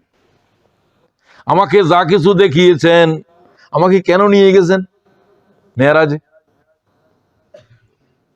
লেনুরিয়াহু মিন, বলেন পুরা, লেনুরিয়াহু মিন আয়াতিনা, আল্লাহর আয়াত নিদর্শন দেখানোর জন্য আমাকে আল্লাহ তাআলা জিন্দা পয়গম্বরকে আরশে আজিমে নিয়ে গেছে। কোন নবীকে নেন নাই, কোন নবীর ভাগ্যে মেরাজ ঘটে নাই। মেরাজ ঘটার কোন ঘটনা নয়, এটা মানব ইতিহাসে একবার ঘটেছে, একজনের জন্য ঘটেছে। সুবহানাল্লাহ ক। এটা মুহাম্মদুর রাসূলুল্লাহ ছাড়া কোন মখলুকের জিন্দেগির উপরে মেরাজ হয় নাই। সুবহানাল্লাহ ওয়া বিহামদি। জিবরাইল মিকাইলের কাছে কি মেরাজ হয়েছে নাকি? সিদরাতুল মুনতাহার উপরে তো যায়ই নাই, মেরাজ হবে কোত্থেকে? সুবহানাল্লাহ। সৃষ্টি জগতের একজনের মেরাজ হয়েছে, ইয়া রাসূলুল্লাহ, এই একজনেরই হয়েছে। একজনই শুধুমাত্র আল্লাহ তাআলা এই ধন্য তাকেই করেছেন। বাদা যে খোদা বুজুর্গ তুই কিসসা মুখতাসার, শেখ সাদি বলে, এটা আমার কথা নয়। বাদা যে খোদা বুজুর্গ তুই কিসসা মুখতাসার, সংক্ষেপ কথা বললে শেখ সাদি কয় রসুলের উপর আর কি বলবো, আল্লাহর পরে শুধু মুহাম্মদ ছাড়া সৃষ্টি জগতের আর কিছু নজরে আসতেছে না। সুবহানাল্লাহ। হুজুর বলেন আমাকে নেওয়া হয়েছে শুধু গল্প করার জন্য নয় আল্লাহর সাথে। তুমি মনে করছো বন্ধুকে নিয়ে গিয়েছে, বন্ধুকে নেয় নাই, বান্দাকে নিয়েছে। বন্ধু আল্লাহ বলেনও নাই যেখানে আয়াতের ভিতর। তুমি কও যে বন্ধুরে নিয়েছে, হাবিবেরে নিয়েছে, কোন জায়গায় পাইছো এগুলো? এই সমস্ত বাজে কথা। সুবহানাল্লাযী আসরা বিআবদিহি, সুবহানাল্লাহ কও। প্রথম শব্দ কি নাযিল করে? সুবহানান, সুবহানাল্লাহ। ওই পবিত্র জাত নিয়ে গেছে যার কাছে অসম্ভব বলে কোনো জিনিস জানা নাই। সুবহানাল্লাহ। কারণ ঘটনাটা অসম্ভব। আগে জবাব দিচ্ছে, সব প্রশ্নের জবাব সুবহান, সুবহানাল্লাহ। যার কোনো দুর্বলতা নাই, অক্ষমতা নাই, অসম্ভব যার কাছে জানা নাই, তিনি কে? সে আল্লাহ নিয়ে গেছে। মোহাম্মদ গেছে নাকি? কেউ যাইতে পারে নাকি? নিয়ে গেছেন। আল্লাহর অতিথি গেলেন। কাকে নিয়ে গেলেন? বান্দাকে। কারণ এর সাথে জান্নাত জাহান্নামের সাথে বান্দা জড়িত। কে জড়িত? নেক আমল করবি এই জান্নাতে যাবি, বন্দেগি করলে। বন্দেগি না করলে এই শাস্তি। পুরো বানাসি বন্দেগি করার জন্য। বান্দাই তো গুরুত্বপূর্ণ। কোরআন শরীফের 12 জায়গায় মুহাম্মদের আল্লাহ বান্দা বলছে, 12 জায়গায়, এবং সেগুলো সবথেকে গুরুত্বপূর্ণ। যেমন কোরআন নাজিল, আমার বান্দার উপরে কোরআন নাজিল করেছে, নবীও কয় না, রাসূলও কয় নাই। এখানে যেখানে সবচেয়ে গুরুত্বপূর্ণ, ইন কুনতুম ফি রাইবিম মিম্মা নাযালনা আলা আবদিনা, আমি আমার আব্দের উপরে কি কিতাব নাযিল করেছি সন্দেহ করস? সুবহানাল্লাহ। আব্দের উপরে, রাসূলের উপরে তো বলতে পারতেন। রাসূল বড় না আল্লাহর কাছে? আব্দ বড়। আব্দ বড়। আব্দ না হলে রাসূল হইতো না। রসালত দাঁড়িয়ে আছে আব্দের জমিনের উপরে। সুবহানাল্লাহ। আব্দ না থাকলে রাসূল এটা দাঁড়াবে কোথায়? আগে আব্দ, আব্দুহু, রাসূল আগে না আব্দ আগে? আব্দ আগে। আব্দের আব্দুহু ওয়া রাসূল। আগে নিজে নামাজ পড়ে আল্লাহর বন্দেগি করে, তারপর উম্মতের নামাজের দাওয়াত দেয়। ভালো করে বুঝার চেষ্টা করেন। আবেগ দিয়ে, আকল দিয়ে, জ্ঞান দিয়ে আল্লাহর কথা শুনেন, রাসূলুল্লাহ পাক সাল্লাল্লাহু আলাইহি ওয়াসাল্লামের বুঝার চেষ্টা করেন। আল্লাহ তৌফিক দাও। তো এখন আমাকে আল্লাহ তাআলা আয়াত দেখাইতে নিয়ে গিয়েছেন, সবথেকে গুরুত্বপূর্ণ আয়াত দুটি, যে দুটি মানব জীবনের শেষ পরিণতি, জান্নাত অথবা জাহান্নাম। এই দুটাকেই দেখাতে নিয়েছেন আল্লাহ তাআলা। অনেক আয়াত দেখিয়েছেন, এই দুইটাই হলো সবচেয়ে গুরুত্বপূর্ণ। Last destination of the human beings, মানব জাতির শেষ গন্তব্য, হয় জান্নাত, হয় জান্নাত, না হয় জাহান্নাম। দোনোটাই দেখে যাও। কোনটা? জান্নাত হলো নেক আমলের বন্দেগীর, ফানিমা আজরুল আমিলিন, ও নেককারেরা, নেককারের বিনিময় এই জান্নাত। জাহান্নাম কি? ফাবিসা মাসওয়াল মুতাকাব্বিরিন, অহংকারীদের জন্য এই জাহান্নাম। 1 নম্বর অহংকারী কে? শয়তান। অহংকারীর শব্দ কি? আমি উত্তম, আনা খায়রুম মিনহু। আল্লাহ, আমি আদমের কেন সিজদা করব? আমি আদমের চাইতে উত্তম। আমার আগুন দিয়ে বানাইছো, তারে মাটি দিয়ে, মাটি পায়ের নিচে থাকে। আমি লক্ষ বছর তোমার বন্দেগী করছি, বয়সে বড়। আল্লাহরে কয় যুক্তিগুলো খুব অযৌক্তিক ন, কিন্তু আল্লাহর সাথে কি এই ধরনের যুক্তি চলে নাকি? আল্লাহর সাথে কিসের আর্গুমেন্ট করস? শয়তানকে বলা হয় ফার্স্ট ডেমোক্রেট, ফার্স্ট আল্লাহর সাথে বিতর্ককারী। তার গণতান্ত্রিক অধিকার। আল্লাহ তাআলা তুমি তোমার সিজদা করতে বলো, আদমের কেন বলছো? আমার সামনে আদমের বানাইছো মাটির পুতলা একটা। হ্যাঁ, পুতলা তো ছিলই। আদম, দুঃশয়তান তার নাকের ভিতরে দাঁড়া দিত, তখন রূহ ফুঁকে দেয় নাই। আল্লাহ আদম বানাইতে অনেক সময় নিয়েছে, মাটি দিয়ে বানাচ্ছে অনেকক্ষণ, বৃষ্টি হচ্ছে, অনেক কিছু হচ্ছে, 40 বছর এভাবে ছিল, অনেক ঘটনা আছে, সেগুলোর কাহিনী আছে। শয়তান মাঝে মাঝে দুষ্টমিও করতো। যখন আল্লাহ তাআলা আদমের বানাই ফেললেন, তখন এত সুন্দর তো আল্লাহর কোনো সৃষ্টিই নাই। যে আদমের বানাইতে আল্লাহ তার কুদরতের হাত লাগাইছে। আল্লাহ কিছুর সাথে হাত লাগায় না, আল্লাহ শুধু বলে কুন ফায়াকুন। হাত লাগাইছে 3 জিনিসের সাথে, আদমের সাথে, মানে মানব জাতির সাথে। এইরকম সৃষ্টি আর নাই আল্লাহর জগতে। সুবহানাল্লাহ। জান্নাত বানাইতে কত সুন্দর জান্নাত, যে জান্নাত বানাইতে আল্লাহ তার কুদরতের হাত লাগাইছে। সুবহানাল্লাহ। বরকতের জন্য আল্লাহ হাত লাগায় না কিছুতে। বলতেছে আল্লাহর প্রথম সৃষ্টি কলম আল্লাহ তাআলার হাত স্পর্শ করেছে, সুবহানাল্লাহ। যে কলম তুলে রাখা হয়েছে, যে কলম সমস্ত তাকদীরকে লিখে ফেলেছে, আর কিছুর সাথে আল্লাহর কুদরতের হাত লাগে নাই। আর সব নবীরা তো আদমের পেটের তুন বাইরেছে, রেহেমের থেকে, আদমের পিঠ থেকে। মুহাম্মদ নূহ কার থেকে বাইরেছে? কুল্লুকুম আবনাউ আদম ওয়া আদমু মিন তুরাব قال রাসূলুল্লাহ, বিশুদ্ধ হাদিস, একবারে মুসলিমের, বুখারীর। আমরা সকলে আদমের আওলাদ। আদমকে আল্লাহ মাটি থেকে পয়দা করেছে, সুবহানাল্লাহ। কি থেকে পয়দা করেছে এটার উপরে কিছুই না, আমলের উপরে জান্নাত জাহান্নাম। কথা বোঝা যায়? কোন বংশে এসছো, কার থেকে এসছো, এটার উপরে কারো কোনো জান্নাত জাহান্নামের ফয়সালা হবে না, আমলের উপরে হবে। আমাকে আল্লাহ যা কিছু দেখিয়েছে, সবচেয়ে ভয়ঙ্কর জিনিস জাহান্নামকে দেখিয়েছে। আমার চোখ বরদাস্ত করতে পারে নাই। ও উম্মতেরা, এই জাহান্নাম থেকে বাঁচার জন্য কি করে ঘুমে রইলি? রাসূলুল্লাহ কয়, সুবহানাল্লাহ।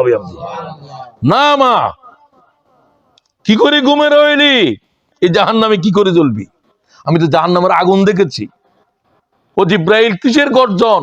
জাহান্নামের গর্জন, আগুনের গর্জন, সমস্ত আকাশের জগতের থরথর করে কাঁপাচ্ছে, সুবহানাল্লাহ। ক্ষুধার্ত আগুন, ক্ষুধার্ত আগুনে খায় কি? খায় পাথর খায়, আর পাথর ওই আগুনের ভিতরে আছে, আর মানুষ খায়। আল্লাহ আমাদেরকে রেহাই দাও। মানুষ এখনো পায় নাই, ক্ষুধার্ত। এক একটা ঝাঁকে ঝাঁকে জাহান্নামে নিক্ষেপ করবি, আর জাহান্নাম চিৎকার করে বললে, ওয়াল্লাহ হাল মিম মাজিদ, হাল মিম মাজিদ, আমার কাছে আরো ঢুকাই দাও, আরো ঢুকাই দাও, আরো ঢুকাই দাও, আমাকে আরো দাও। শেষ মানব যাওয়ার পরেও জাহান্নামে চিৎকার করবে, আল্লাহ তার কুদরতের পা দিয়ে লাথি মেরে দিবে জাহান্নামকে, থেমে যা, সুবহানাল্লাহ। ততক্ষণ পর্যন্ত জাহান্নাম চিৎকার করবে, আমাকে আরো জাহান্নামী দাও। কি জাতের খাবার তার প্রয়োজন, কি জাতের ভয়ঙ্কর আগুন! যে হুজুর বলছেন, একটা পাথর যদি 70 মনের ওজন ছেড়ে দাও, 70,000 বছর চলার পরে জাহান্নামের তল খুঁজে পাবে না, সুবহানাল্লাহ। ওয়াহুয়া সাউদাউ মুজলিমা, এই হলো ভয়াল এক কালো আগুনের দরিয়া, সুবহানাল্লাহ। রাসূলুল্লাহ চোখে দেখেছেন, তার আওয়াজ শুনেছেন। কোন পয়গম্বর শুনেছে? মা রাআইতু মিসলান নারে নামাহারে বুহা। উম্মতরা কি করে ঘুমাচ্ছ? নামাহারে বুহা, এই জাহান্নাম থেকে বাঁচার জন্য কি উম্মত ঘুম দিতে পারে? আমি সেই জাহান্নাম দেখে এসেছি, শাস্তি কিভাবে হচ্ছে, চিৎকার হচ্ছে জাহান্নামের ভিতরে, সেগুলো আল্লাহ আমাকে দেখিয়েছেন। 100 বছর পরে কি হবে আল্লাহ সেটা এখন দেখাতে পারে। সেগুলো আলোচনা করার তো দরকার নেই, এখন তো বিজ্ঞান সব প্রমাণ করে দিছে। আমি জাহান্নামের আগুনের ভিতরে মানবের চিৎকার শুনে এসেছি। আমি জান্নাতের ভিতরে আমার উম্মতের অনেক লোকের দেখেছি, জান্নাতের নিয়ামত দেখেছি। সাহাবীরা বললেন, হুজুর কি রকম জান্নাতের নিয়ামত? কি রকম, কি দিয়ে বুঝাবো? মালা আইনুন রাত ওয়ালা উযুনুন সামিআত ওয়ালা খাতারা আলা কলবে বাশার, সুবহানাল্লাহ। ইমাম বুখারী হাদিস নিয়েছেন বিশুদ্ধ সনদে। কোন চোখ জান্নাতের দেখে নাই, কোন কান তার বর্ণনা শুনে নাই, কোন হৃদয় ভাবতে পারবে না। আমি মুহাম্মদ শুধু জান্নাতের দেখে পয়গম্বরদের ভিতরে শুধু দুনিয়া এসেছি, আর কোন নবী দেখে নাই জান্নাত কি, সুবহানাল্লাহ। আমি দেখেছি, আমার চোখ দেখেছে। মা রাআইতু, আমি জাহান্নামের মতো এরকম ভয়াল জায়গা দেখি নাই, জান্নাতের মতো এত রোমাঞ্চকর জায়গা দেখি নাই। তোমরা এটার থেকেও ঘুমে আসো, এই জান্নাত পাওয়ার জন্য তো মেহনত লাগবে, এই জাহান্নাম থেকে বাঁচার জন্য তো গুনাহ থেকে বাঁচতে হবে। দুটাই তো কাজ। এই আলোচনার শেষ কথা এই দুটাই। এর থেকে বলতে চাই যে রাসূলুল্লাহ সাল্লাল্লাহু আলাইহি ওয়াসাল্লাম কিভাবে বাশির, ওয়াল আসর ইন্নাল ইনসানা লাফি খুসর, সুসংবাদ দিচ্ছে, সব মানব ধ্বংস হয়ে গেছে। আল্লাহ বলছেন, রাসূলুল্লাহ জানাচ্ছেন আমাদেরকে, হুজুরের উপরে নাযিল হচ্ছে ওহী, ইল্লাল্লাযিনা আমানু। কারা বেঁচে গেছে? কারা বেঁচে গেছে? তাহলে শুভ সংবাদ, বাঁচতে পারবে একটাই, ঈমান আনো। আর পরে কি? ওয়া আমিলুস সালিহাত। শুধু ঈমান দিয়ে হবে না, নেক আমল লাগবে। ঈমানে যা বলে তাই করো। ওয়া তাওয়াসাউ বিল হক ওয়া তাওয়াসাউ বিস সবর। হকের দাওয়াত দাও, হক মানে ইসলাম, আল ইসলামু হক্কুন, ইসলামের দাওয়াত দাও, দিনের কথা বলো, এবং দিনের কথা বলা কঠিন, সবরের জন্য একে অপরকে বলো। হকের ময়দানের উপরে কষ্ট আছে, অত্যাচার আছে, জুলুম আছে, কি লাগবে? খালাস। এক সাহাবি আর এক সাহাবিকে দেখলে সূরা আসর বিদায় হওয়ার আগে দিয়ে বলতো, ওয়াল আসর ইন্নাল ইনসানা লাফি খুসর ইল্লাল্লাযিনা আমানু ওয়া আমিলুস সালিহাত ওয়া তাওয়াসাউ বিল হক, স্মরণ করিয়ে দে। কদ আফলাহাল মুমিনুন, জান্নাতের পানি আল্লাহ বলে, জান্নাত কথা বলো। প্রথম কথা বললো কদ আফলাহাল মুমিনুন, আমার ভিতরে মুমিনেরা আসবে, তারা কামিয়াব, তারা কামিয়াব, তারা কামিয়াব, এই খবর জানাই দাও। আল্লাহই করে দিয়েছে কোরআনে, সুবহানাল্লাহ।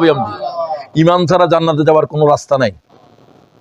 কি আমল করো, কি বলে, কি সোশ্যাল ওয়ার্ক করো, কি করো, যাই করো, ঈমান ছাড়া কিছু কাজ হবে? তিলকাল জান্নাতুল্লাতী নুরিসু মিন ইবাদিনা মান কানা তাকিয়া, আমার বান্দাদেরকে জানিয়ে দাও, তাকওয়া ছাড়া জান্নাতে কেউ যেতে পারবে না। আল্লাহর ভয় লাগবে, এই শুভ সংবাদ দিয়ে দাও। আল্লাহ আমাদেরকে মুত্তাকি বানাও।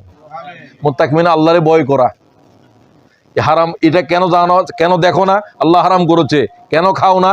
আল্লাহ হারাম করেছে। শুকর কি করে খাবো? অমুকের কি করে দেখবো? তাকে দেখা আল্লাহ হারাম, একে ছোঁয়া হারাম, এই জিনিস খাওয়া হারাম। নিষেধ কিছু আছে কিনা? এগুলো অল্প, সব জিনিস হালাল, এই জিনিসগুলো হারাম। হারাম বড় না হালাল বড়? মানে বেশি, কত বেশি? আটলান্টিক দরিয়া হলো হালাল, আর এই এক জগ পানি হলো যে হারাম। এরপরেও হারাম করো। এত খাদ্য সব হালাল করে দিছে, শুকররা হারাম করলো। শুকর খাও, সুদ খাও, যেটা আল্লাহ হারাম করেছে তামাম কিতাবে হারাম। শুকরকে তামাম কিতাবে হারাম, সমস্ত পয়গম্বরের শরীয়তে হারাম। সেটা খাও, সেটার সাথে সম্পর্ক। কোনোদিন দেখলে না যে খাদ্যের ইনগ্রেডিয়েন্টসের ভিতরে শুকরের চর্বি আছে কিনা? একটা ইহুদির বাচ্চা পর্যন্ত শুকর খায় না, তারা তাদের বাচ্চারা পর্যন্ত পড়ে কি কি ইনগ্রেডিয়েন্ট আছে, শুকরের কত নাম, কিছু লার্ক আছে, কিছু অমুক আছে, সব শুকরের নাম, কিন্তু সব লেখা আছে। তুমি হয়তো পড়তে জানো না বিদায়। তুমি কি বিস্কিট খাচ্ছ না শুকরের চর্বি ঘর? কোনোদিন দেখেছ? এখানে তো এমন কোনো জিনিস নেই তার ইনগ্রেডিয়েন্টস লেখা নাই, ঠিক কিনা বলো? কোনোদিন দেখলেও না যে হারাম কোনো জিনিস ঢুকতেছে কিনা পেটের ভিতর? না, আল্লাহর ভয় নাই। যে জান্নাত তাদের জন্য ওয়াজিব যাদের ভিতরে আল্লাহর ভয় জাগ্রত হয়েছে। সুবহানাল্লাহ। ওয়ালা তাহসাবান্নাল্লাযীনা কুতিলু ফী সাবিলিল্লাহি আমওয়াত, শুভ সংবাদ দাও, যারা আল্লাহর পথে জীবন দিয়েছে এরা জান্নাতি, এরা জান্নাতি, এদের কোনো হিসাব হবে না। সুবহানাল্লাহ। সব বিনা হিসাবে জান্নাতে যাবে। ইল্লাদ দাইন, শুধু করজ মাফ হবে না। কি মাফ হবে না? ঋণ মাফ হবে না, জীবন দিলেও মাফ হবে না। ও আল্লাহ করজ থেকে রেহাই দাও সবাইকে বলছি। কারো হক রেখে যাবেন না দুনিয়ায়। আপনার হক কেউ আলাদা পালন করবে না। আপনি যে আপনার হক আদায় করে গেলেন না, ছেলে আপনার হক আদায় করবে, আপনার ঋণ আদায় করবে? কোন পাগলের এই সমস্ত বুঝ দিছে আপনারে? আপনি কেন করলেন ঋণ? কার জন্য করেছেন? কে ঋণ শোধ করবে?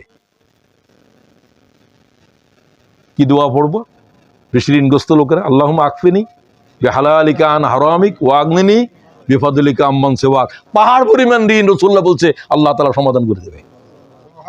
সুবহানাল্লাহ বল জানা, দোয়াটা মুখস্থ করে লিও।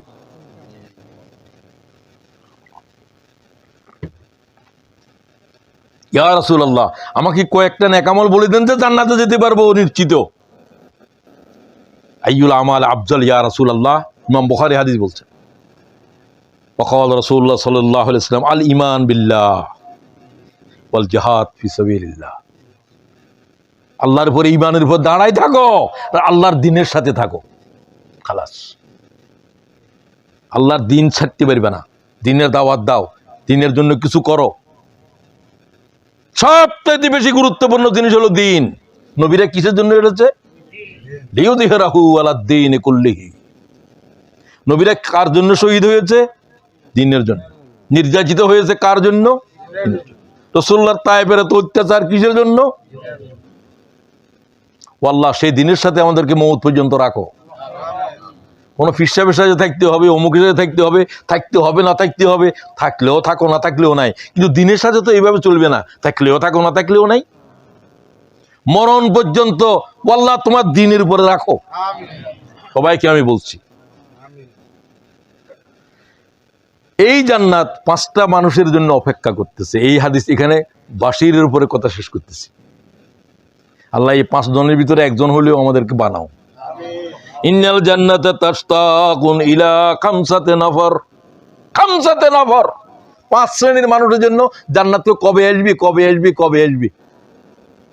তুমি জান্নাতের খুঁজতে লাগে, জান্নাতে তোমারে খুঁজতেছে। কয়জনের? তালিউল কোরআন, যে বেশি কোরআন তেলাওয়াত করে। আমাদের ইমাম আছে লন্ডনে, তো দেখি এমনি কোরআন শরীফ বাইর করে। সৌদি আরবও দেখছি ড্রাইভার এখন যানজটের ভিতরে কোরআন বাইর করে। তুমি কি জিকির করো মিয়া? কোরআন শরীফের তুমি বড় কোনো জিকির আছে? কোরআন শরীফ পড়ো, মুখস্থ পড়ো, দেখে পড়ো, না দেখে পড়ো, কোনো অসুবিধা নেই। আল্লাহ আমাদেরকে বেশি করে কোরআন তেলাওয়াতকারীদের ভিতরে শামিল করো। আমি বলতেছি 1 পারা বড় দিন, 30 দিনে 1 খতম, 30 দিনে 1 খতম, 30 দিনে 1 খতম। অন্যদের কথা বলতেছি না। ইমাম মুহাম্মদ প্রতি সপ্তাহে 1বার কোরআন খতম, প্রতি সপ্তাহে 1বার কোরআন খতম, তামাম জীবন। মৌলানা থানভী 24 ঘন্টা 1বার কোরআন খতম, 24 ঘন্টা কোরআন খতম, হাফেজে কোরআন। সকাল থেকে যা পড়েন, মাগরিবের নামাজ, আসর থেকে মাগরিবের ভিতরে কোরআন যা পড়েন নাই তিনি আমাদের ইমামতিও করেন, তিনি এইভাবে করতেন। যা পড়েছেন অন্য রকাতে আরেকটা, আর যতটুকু পড়েন নাই আসর থেকে মাগরিব, কোনো কথা বলতেন না। তিনি বলছেন আমি হাফজ করার পরের থেকে আমার গোটা জীবন এইভাবে 24 ঘন্টা 1বার আল্লাহর কোরআন দৌড় করেছি। এগুলো এই শতাব্দীর মানুষ, কিছুদিন আগে মারা গেছে মৌলানা থানভী। তুমি আমি মিয়া জিন্দিগিতে 1 খতম দিতে পারো না, কোন সময় রমজান আইবে খতম দিবা? কি খতম কি বেশি দেওয়ার জন্য দরকার আছে নাকি? তো 1 মাসে দাও, তাহলে একদিনে কতটুকু লাগবে? ফজর নামাজে নামাজের জন্য দাঁড়াইছেন, তখন 1 পারা, কিছু পড়েন জোহর, তো আসর এসা পর্যন্ত 1 পারা খতম করেন। শুরু করবেন না করবেন না? সবাই বলেন না। আল্লাহ আমারেও তৌফিক দাও। তালিউল কোরআন ওয়া হাফিজুল লিসান। 2 নম্বর, যার জিহ্বা সংযত, কথা একবারেই বলে না। কথা বলার ভিতরে বিপদ বেশি না কম? বেশি বিপদ হলো কথার ভিতরে। আল্লাহ জিহ্বা সংযত করো, তো আল্লাহ সংযত করবে না, তুমি সংযত করবে। যার জিহ্বা, হ্যাঁ তৌফিক দিতে হবে, কিন্তু আমার কি লাগবে? চেষ্টা লাগবে। প্রয়োজনীয় ছাড়া কথা বলবেনই না, ঘরের ভিতরেও বলবেন না। খালি ঝগড়া। কথা যত বেশি বলবেন তত ঝগড়া। আর স্ত্রীর সাথে একবারে ঝগড়া করবেন না। মেয়ে লোকের সাথে একবারে ফাগ হলে ঝগড়া করে, আর বুঝাতে পারতেছি না, কোনো শব্দ নাই। আমি আমার জীবনের অভিজ্ঞতা দিয়ে বলছি। আমি রাসূলুল্লাহর হাদিস পাইছি অনেক পরে। হুজুর বলছেন, নারীর সাথে তর্কে কখনো জিততে শিখিও না, হাঁটতে শিখো। তারা বলবে যে তোমার কথা ঠিক আছে, তুমি যা করবে তার এই কথা বলি বুঝতো, তাহলে পরিবারে অশান্তি চলে যাবে। আজিয়াতুন শুরু করো। ও আল্লাহ, স্ত্রীর সাথে ঝগড়া আজিয়াতুন, আল্লাহ তোর সাক্ষী রেখে বললাম আজ ঝগড়া করবো না।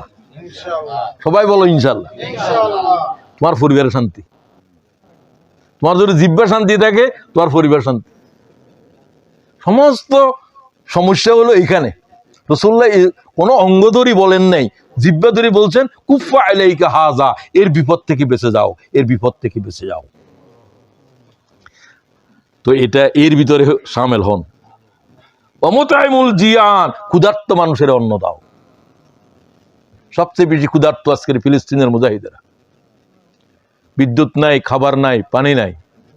1 বোতল পানির দাম হলেও দাও না, 1 বেলা খানার পয়সা দাও না। উম্মতের দায়িত্ব আছে না নাই? আল্লাহ আমাদেরকে তৌফিক দাও। ওয়াল মুকসিল উরিয়ান, উলঙ্গদের কাপড় পরাও। শীতের বস্ত্র নাই, অনেক মানুষ আছে না নাই? হোমলেস। সবচেয়ে বেশি হোমলেস আজকের ফিলিস্তিনের গাজার মুসলমানেরা। বাড়িঘর কিছু নেই, সব বিধ্বংস হয়ে গেছে। আল্লাহ গোটা মুসলিম উম্মারে এগিয়ে আসার তৌফিক দাও। ওমান সাল্লি আলা হাবিবির রহমান, যারা বেশি দুরূদ শরীফ পড়ে। আমি তোমাদেরকে বলছিলাম দিনে 1000 বার হলেও পড়ো। আমি আলহামদুলিল্লাহ তো এই সাইডে বেশি পড়ি। কত বেশি পড়ি আমি বলার দরকার নেই, তোমরা বেশি পড়ো। তোমাদেরকে বলছি 1000। আমি তোমাদের থেকে আরো 10 গুণ 15 গুণ বেশি পড়ার চেষ্টা করি। আল্লাহ তৌফিক দাও। বাস, বাশির উপরে শেষ, নজিরের উপরে কয়েকটা কথা বলতে চাই। কি কি বিষয়ের উপরে রাসূলুল্লাহ আমাদেরকে সাবধান করেছেন। বালা মান কাসাবা সাইয়্যাতান ওয়া হাতাত বিহি খাতিয়াতিহি, আল্লাহর কোরআন থেকে রাসূলুল্লাহ বলতেছেন, যারা গুনাহ করেছে, আবার গুনাহ করেছে, আবার গুনাহ করেছে, খালি গুনার উপরেই আছে, এদের জাহান্নাম ছাড়া আর কোনো রাস্তা নাই। এরা তওবা করে নাই। গুনাহ তারে কোথায় কোথায় নিবে? এক, লাইসা বিআমানিকুম ওয়ালা আমানি আহলিল কিতাব। কি ধারণা করো, কি ধারণা করে ইহুদিরা করে, খ্রিস্টানেরা করে আমরা জান্নাতে যাব, আমরা আল্লাহর পরিবার। আল্লাহ এই সমস্ত কথার উপরে কিয়ামতের ফয়সালা হবে না। মান ইয়ামাল সুআন ইউজজা বিহি, যে আয়াত নাযিল হওয়ার পরে আবু বকর চোখের পানি থামতেছে না। ইয়া রাসূলুল্লাহ, কোরআন শরীফের আয়াত তো আমার ঘুমাতে দিচ্ছে না। আমি কোনোদিন বুঝলাম না যে এত ভয়ঙ্কর আয়াত কোরআনের এটা। হে আব্দুল্লাহ ইবনে মাসউদ, কোরআনের সবচেয়ে ভয়ঙ্কর আয়াত কোনটি? এটাই বললেন, সূরা নিসার 123 আয়াত। কি বললাম? সূরা নিসার 123। হযরত ওমর বলছেন, আব্দুল্লাহ ইবনে মাসউদ বুকের ভিতরে নিয়ে বললেন যে যথার্থ বলছো, এই জাতের ভয়াল আয়াত কোরআন শরীফে আর দ্বিতীয়টি নাই। আমি তো জানিও না যে এটা কোরআন শরীফের ভয়াল আয়াত। তো আজকে তো জানলেন, আজকে পড়িয়েন তো কি, আমি তার তর্জমা করে দিচ্ছি। তো প্রথম অংশের তর্জমা তো শুনলেন। কে কি ধারণা করো মনে মনে ওই জান্নাতে চলে যাব, এগুলো তোমার ধারণা, এগুলোর সাথে আল্লাহর কোনো বিচারের সম্পর্ক নাই। এই ধারণা দিয়ে কি জান্নাতে যাওয়া যাবে? তো কি ইল্লা বলা হলো, লাইসা বিআমানিকুম ওয়ালা আমানি আহলিল কিতাব। আহলে কিতাবীরা কি মনে করে আর উম্মতে মুহাম্মদী কি মনে করে, আল্লাহ কয় কার কি মনে করো, এই কথার উপরে কিয়ামতের কোনো ফয়সালা হবে না। মান ইয়ামাল সুআন ইউজজা বিহি, যে যা গুনাহ করেছো প্রত্যেকটা গুনার তন্ন তন্ন হিসাব হবে। সুবহানাল্লাহ ওয়া বিহামদিহি। আবু বকর সিদ্দিক বললেন, আল্লাহ যদি তন্ন তন্ন গুনার হিসাব করে, আবু বকরের কি হবে? শুধু এই জন্য কাঁদতেছে। হুজুর অনেক পরে আশ্বাস দিলেন, আল্লাহ তওবাকারীদেরকে জাহান্নামে জ্বালাবে না। তাহলে ওষুধ কি? তওবা হচ্ছে ওষুধের নাম। রোগ কত বড় কথা নয়, চিকিৎসা তো আছে। যত বড় গুনাহ হোক, তওবাই হলো চিকিৎসা। কিরকম চিকিৎসা? মান তাবা ওয়া আমানা ওয়া আমিলা আমালান সালিহা ফাউলাইকা ইউবাদদিলুল্লাহু সাইয়্যাতিহিম হাসানাত। বান্দা যত বড় গুনাহ কর, যদি তওবা করস, তাহলে গুনাহ এটা জেনা করেছিলি, চুরি করেছিলি, ডাকাতি করেছিলি, সবকে নেকি করে দেব। সুবহানাল্লাহ ওয়া বিহামদিহি। কি ভয়ঙ্কর আয়াত কোরআন শরীফে আছে, সূরা ফুরকানে। এই আয়াত কোরআন শরীফ দুই জায়গাত নাই, এক জায়গাতেই আছে। আল্লাহ তাআলা আমাকে তওবাকারীদের ভিতরে শামিল করো। গুনাহ হয় নাই তো কেউ বলতে পারবে না। আদম থেকে শুরু করে তো পয়গম্বর, আদম থেকে শুরু করে একবার আখেরি মানব পর্যন্ত, দানব পর্যন্ত, নবী পর্যন্ত কারো কোনো পদস্খলন নাই। আল্লাহ কোনো গোলামি নাই। এটা কোনো বড় কথা নয়, আল্লাহর কাছে গোলামেরা গুনাহ করবে, কিন্তু তওবাকারী হও। তওবাকারীরা এরকম, আত-তাইবু মিনাজ যামবি কামান লা যামবা লাহু। গুনাহগার যখন তওবা করে, তখন যেন মনে হয় আল্লাহ বলছে সে গুনাহই করে নাই। ময়লা লেগেছিল, সাবান দিয়ে ধুয়ে ফেলেছ, যেন ময়লাই লাগে নাই। সুবহানাল্লাহ ওয়া বিহামদিহি। হাদিসের লফজ এটাই। আল্লাহ আমাদেরকে তওবার দ্বারা আমাদের গুনাহকে পরিশুদ্ধ করার তৌফিক দাও, এটাই শিখো। তা না হলে গুনাহ থেকে রেহাইয়ের আর কোনো রাস্তাই নাই। গুনাহ কে মাফ করবে? আর কেউ মাফকারী আছে? তো আল্লাহই তো মাফ করবেন। আল্লাহ বলছে গুনাহ মাফ করার জন্য মাফ চাইতে হবে। একটাই, কি করতে হবে? চাইতে। প্রত্যেক নামাজের ভিতরে, প্রত্যেক সময়ের ভিতরে আল্লাহুম্মা গফিরলি, আল্লাহুম্মা গফিরলি যামবি, আল্লাহুম্মা গফিরলি যামবি কুল্লাহু। নামাজের 7 জায়গায় পড়িবা, 7 জায়গায়। নামাজের ভিতর, বাইরে নাও। বাইরে পড়লে পড়ো, না পড়লে নাই। নামাজের দোয়া বেশি কবুল। কোন কোন জায়গায়? একটা জায়গা বলো। সুবহানাকার পরে আলহামদুলিল্লাহ শুরু করার আগে আল্লাহুম্মা গফিরলি, অনেক লম্বা আছে, এতটুকু হলেও বলো। হ্যাঁ, আল্লাহুম্মা গফিরলি ওয়ালিদাইয়া। আমি বলি যে তুমি করো, তোমার বাপের কথাও বলো, মা বাপের কথাও বলো। আল্লাহুম্মা গফিরলি ওয়ালিদাইয়া। 2 নম্বর সুবহান রাব্বিয়াল আলা, সুবহান রাব্বিয়াল আলা, আল্লাহুম্মা গফিরলি। গেল সামি আল্লাহু লিমান হামিদা রাব্বানা লাকাল হামদ, আল্লাহুম্মা গফিরলি জামবি কুল্লাহু, আল্লাহর সব গুনাহ মাফ করে দাও। কয় জায়গা জায়গা হিসাব করো, তারপর সিজদাত যাও, সুবহান রাব্বিয়াল আলা, সুবহান, আবার বলো আল্লাহুম্মা গফিরলি জামবি কুল্লাহু। হুজুর এখানে একটু লম্বা করে বলতেন, দিক্কাহু ওয়া জিল্লাহু ওয়া আউয়ালাহু ওয়া আখিরাহু ওয়া সিররাহু ওয়া আলানিয়া। তুমি শুধু আল্লাহুম্মা গফিরলি জামবি বলো। হুজুর একটু ব্যাখ্যা দিয়ে বলছেন, আল্লাহ আমার ছোট গুনাহ, বড় গুনাহ, রাতের গুনাহ, দিনের গুনাহ, ইচ্ছে গুনাহ, অনিচ্ছে গুনাহ, প্রকাশ্য গুনাহ, অপ্রকাশ্য গুনাহ সব মাফ করে দাও। রাসূলের কোনো গুনাহই নাই। তারপরেও ইমাম মুসলিম বলছেন রাসূলুল্লাহ সাল্লাল্লাহু আলাইহি ওয়াসাল্লাম প্রতি সিজদার ভিতরে এই দোয়া পড়তেন। তুমি আল্লাহুম্মা গফিরলিও বলতে পারো না মিয়া, দুনিয়াত কি জন্য আসছো? খাওয়া দাওয়া করে শুধুমাত্র সাইলের বস্তা খতম করো। আমি কিছু বুঝতেছি না, কি বলবো কিনা। আরেক সিজদা দিয়ে উঠো। সিজদা হচ্ছে ওই সময় যে সময়ে গোলাম আল্লাহর কুদরতের পায়ের উপরে থাকে। সুবহানাল্লাহ কও, যা বলে তা কবুল করবে। নামাজের তুমি বাইরে হইয়া লম্বা মুনাজাত কোথায় পাইছো তুই? সমস্ত করলে করো, না করলে নাই। সবচাইতে এইখানে আল্লাহর কাছের থেকে বাইরে হওয়ার পরে দোয়া শুরু করছো। তখন অফিসে ছিল, তখন দোয়া টোয়া নাই। আল্লাহর অফিসে যখন যায় তখন কোনো কিছু বলে না। বাইরে তো নাই, আমি এটা বললাম আল্লাহ, তুই তো অফিসে গেছিলি যে আল্লাহর সাথে কথা বলছিল, যে তখন বলা উচিত ছিল না? তখন তো নামাজের ভিতর। নামাজের ভিতরে এখানে হাত তোলার কোনো দরকার নেই। সব দোয়াতে হাত তুলতে হয় না। আবার এক সিজদা দিয়ে উঠো, আল্লাহুম্মা গফিরলি জামবি কুল্লাহু, আল্লাহুম্মা গফিরলি ওয়ারহামনি ওয়াহিদিনি ওয়ারজুকনি ওয়াআফিনি। একটাকেও একবার কমন রাখতে হবে, আল্লাহুম্মা গফিরলি। আবার সিজদা, আবার দোয়া, আর তাহিয়াতুর পরে আবার 7 জায়গার ভিতরে নামাজে আল্লাহুম্মা গফিরলি আজকে থেকে মরণ পর্যন্ত পড়ার অভ্যাস কবুল করার জন্য, আল্লাহকে পড়ার জন্য সিদ্ধান্ত গ্রহণ করো ইনশাআল্লাহ। ব্যাস, আমি আলোচনা শেষ করতে চাই। সালাসাতুন কাদ হারামাল্লাহু আলাইহিল জান্নাহ। উম্মতরা জেনে রাখো, আল্লাহ তাআলা জান্নাতের হারাম করছে 3 ব্যক্তির উপর। হারাম করছে জান্নাতের। মুদমিনুল খামর, মুদমিনুল খামর, শরাবখোর। শুধু শরাবখোর নয়, শরাবে আসক্ত। হঠাৎ করে একদিন খেয়ে ফেলছে, এটা এক ধরনের মুদমিনুল খামর। শরাব ছাড়া চলে না, এরকম আছে কিনা? 1 নম্বর, খোদার জান্নাত তার উপরে হারাম। ক্বাল রাসূলুল্লাহ। যদি তওবা না করে, এটা আর বলতে হচ্ছে না, তওবা করলে সব গুনাহ মাফ। সব সময়ের ওই গুনার উপরে যে বাড়াবাড়ি করে, তার ওই গুনার উপরে মরণ হবে। শরাবখোর এই জাতের ব্যক্তি, রাসূলুল্লাহ বলছে, সে যদি মরণাপন্ন হয় তারে দেখতেও যাইও না, সে তোমার যে আপন হোক। শরাবখোরকে দেখা জায়েজ নাই। বাপ হলে দেখিও, না করতে পারলাম না, মা হলে দেখিও। আশা করি আল্লাহ তাআলা শরাবখোরদের ভিতরে শামিল করিও না।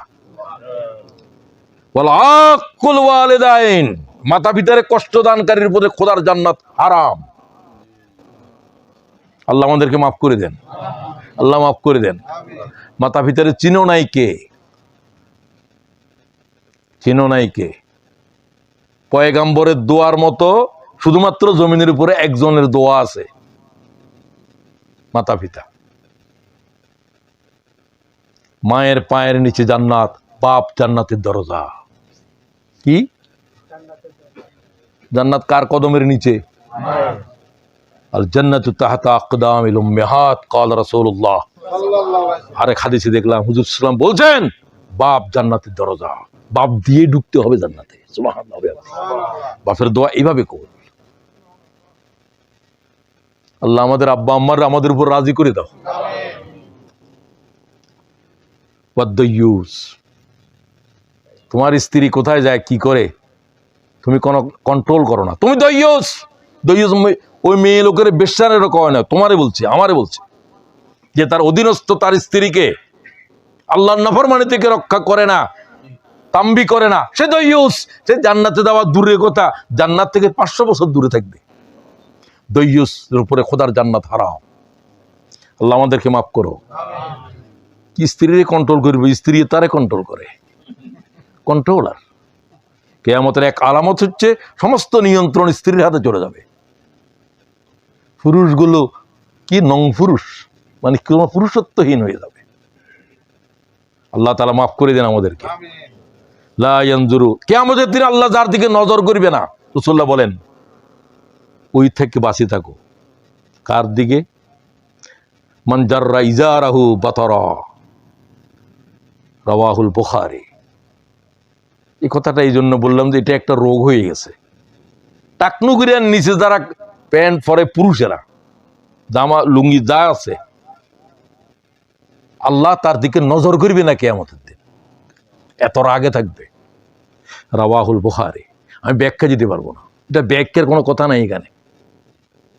হুজুর নিজের কাপড়ের টেনে ধরে বললেন যে এটাকে উপরে উঠালেন, কতটুকু উঠালেন হুজুর? হাঁটু পর্যন্ত নিচে নাকি বললেন যে উপরের দিকে এটা সীমা, নিচের দিকে নামালেন টাকনু পর্যন্ত বললেন যে এটা হলো নিচের সীমা, কাপড় এখানে থাকবে, সাকাইন এর মাঝখানে থাকবে। তুমি কোন ভদ্র হইছো যে তোমার জামারে, তোমার প্যান্টেরে নিচে না নামালে তোমার ইজ্জত থাকে না? ইজ্জত তোমার না থাকলে তুমি পরো গিয়ে, তোমার জন্য খোদার জান্নাতে যাবার কোনো রাস্তা নাই। তোমার দিকে আল্লাহ তাকাবেও না জান্নাত দেওয়ার জন্য, তোমার সাথে কথাও বলবে না। তুমি কার জান্নাতে যাইবা? আল্লাহ তোর সাথে আমার কোনো কথাই নেই, আলোচনাই নেই, আমি তার দিকে তাকাবো না। আমি আলোচনা শেষ করতে চাই। যে কথা সকল নবী রসুল মূলত বাশির এবং নাজির, মুহাম্মদুর রাসূলুল্লাহ কি জাতের বাশির নাজির আমি আপনাদেরকে বললাম। জান্নাতের দেখে এসে এক পয়গম্বর কথা বলছে, শুধু জাহান্নামকে দেখে এসে এক পয়গম্বর শুধু সাবধান করেছে। আল্লাহ তাআলা মুহাম্মদুর রাসূলুল্লাহর সাবধান থেকে আমাদেরকে রক্ষা করো। তিনি যে জান্নাতের কথা আমাদেরকে বলছেন সেই জান্নাতের জন্য নেক আমল করার তৌফিক দান করো। আজকে যারা বসলেন, যারা আলোচনা শুনলেন, যারা আমাদেরকে জায়গা দিলেন, আল্লাহ তুমি সবারই জান্নাতে জায়গা দাও। রব্বানা তাকাব্বাল মিন্না ইন্নাকা আনতাস সামিউল আলিম। আমি কসবা টিভিকেও ধন্যবাদ জানাচ্ছি, তারা এই আলোচনাটাকে পৃথিবীবাসীর কাছে পৌঁছে দিচ্ছে। আল্লাহ তাআলা আমাদের মাসুক ভাইয়ের তার এই প্রযুক্তিকে কসবা টিভির আল্লাহ তুমি তোমার দ্বীনের দায়ীদের অংশ হিসাবে কবুল করো। আমরা যারা অবস্থান করলাম, ও আল্লাহ তাআলা যে কদম দিয়ে আলোচনা শুনেছে একটা ভাই নড়ে নাই, ও আল্লাহ তাদেরকে জান্নাত বকশিশ করো, জাহান্নামের আগুনে জ্বালাইও না মাহবুব। আল্লাহুম্মা গফির লি যামবি কুল্লাহু দিক্কাহু ওয়া জিল্লাহু ওয়া আউওয়ালাহু ওয়া আখিরাহু। ও আল্লাহ আমাদের আব্বা আম্মার পরে যারা কবরবাসী হয়েছে, আমাদের আব্বা আম্মার জান্নাতের আর কবরের জান্নাত বানাই দাও, জাহান্নাম থেকে রেহাই দাও। আল্লাহরে জিজ্ঞাসা করে, ও আল্লাহর আযাব কমে যাচ্ছে কেন? তোর সন্তানদের চোখের পানি তোর আযাবের কমাচ্ছে। ও আল্লাহ আমাদের চোখের পানি দিয়ে আমাদের আব্বা আম্মার কবর রে আল্লাহ তাআলা তুমি জান্নাত বানায় দাও, তাদের শাস্তি কমায় দাও, শাস্তি থেকে রেহাই দাও। আল্লাহ আমাদের আওলাদদেরকে কোরআন শরীফের দায়ী বানাও। ও আল্লাহ তুমি এই মসজিদের কবুল করো, মসজিদ যারা আবাদ করে রেখেছে আল্লাহ তাদেরকে তাদের জন্য জান্নাতের আবাদ করো। সুবহানা রাব্বিকা রাব্বিল ইজ্জাতি আম্মা ইয়াসিফুন ওয়া সালামুন আলাল মুরসালিন ওয়ালহামদুলিল্লাহি রাব্বিল আলামিন।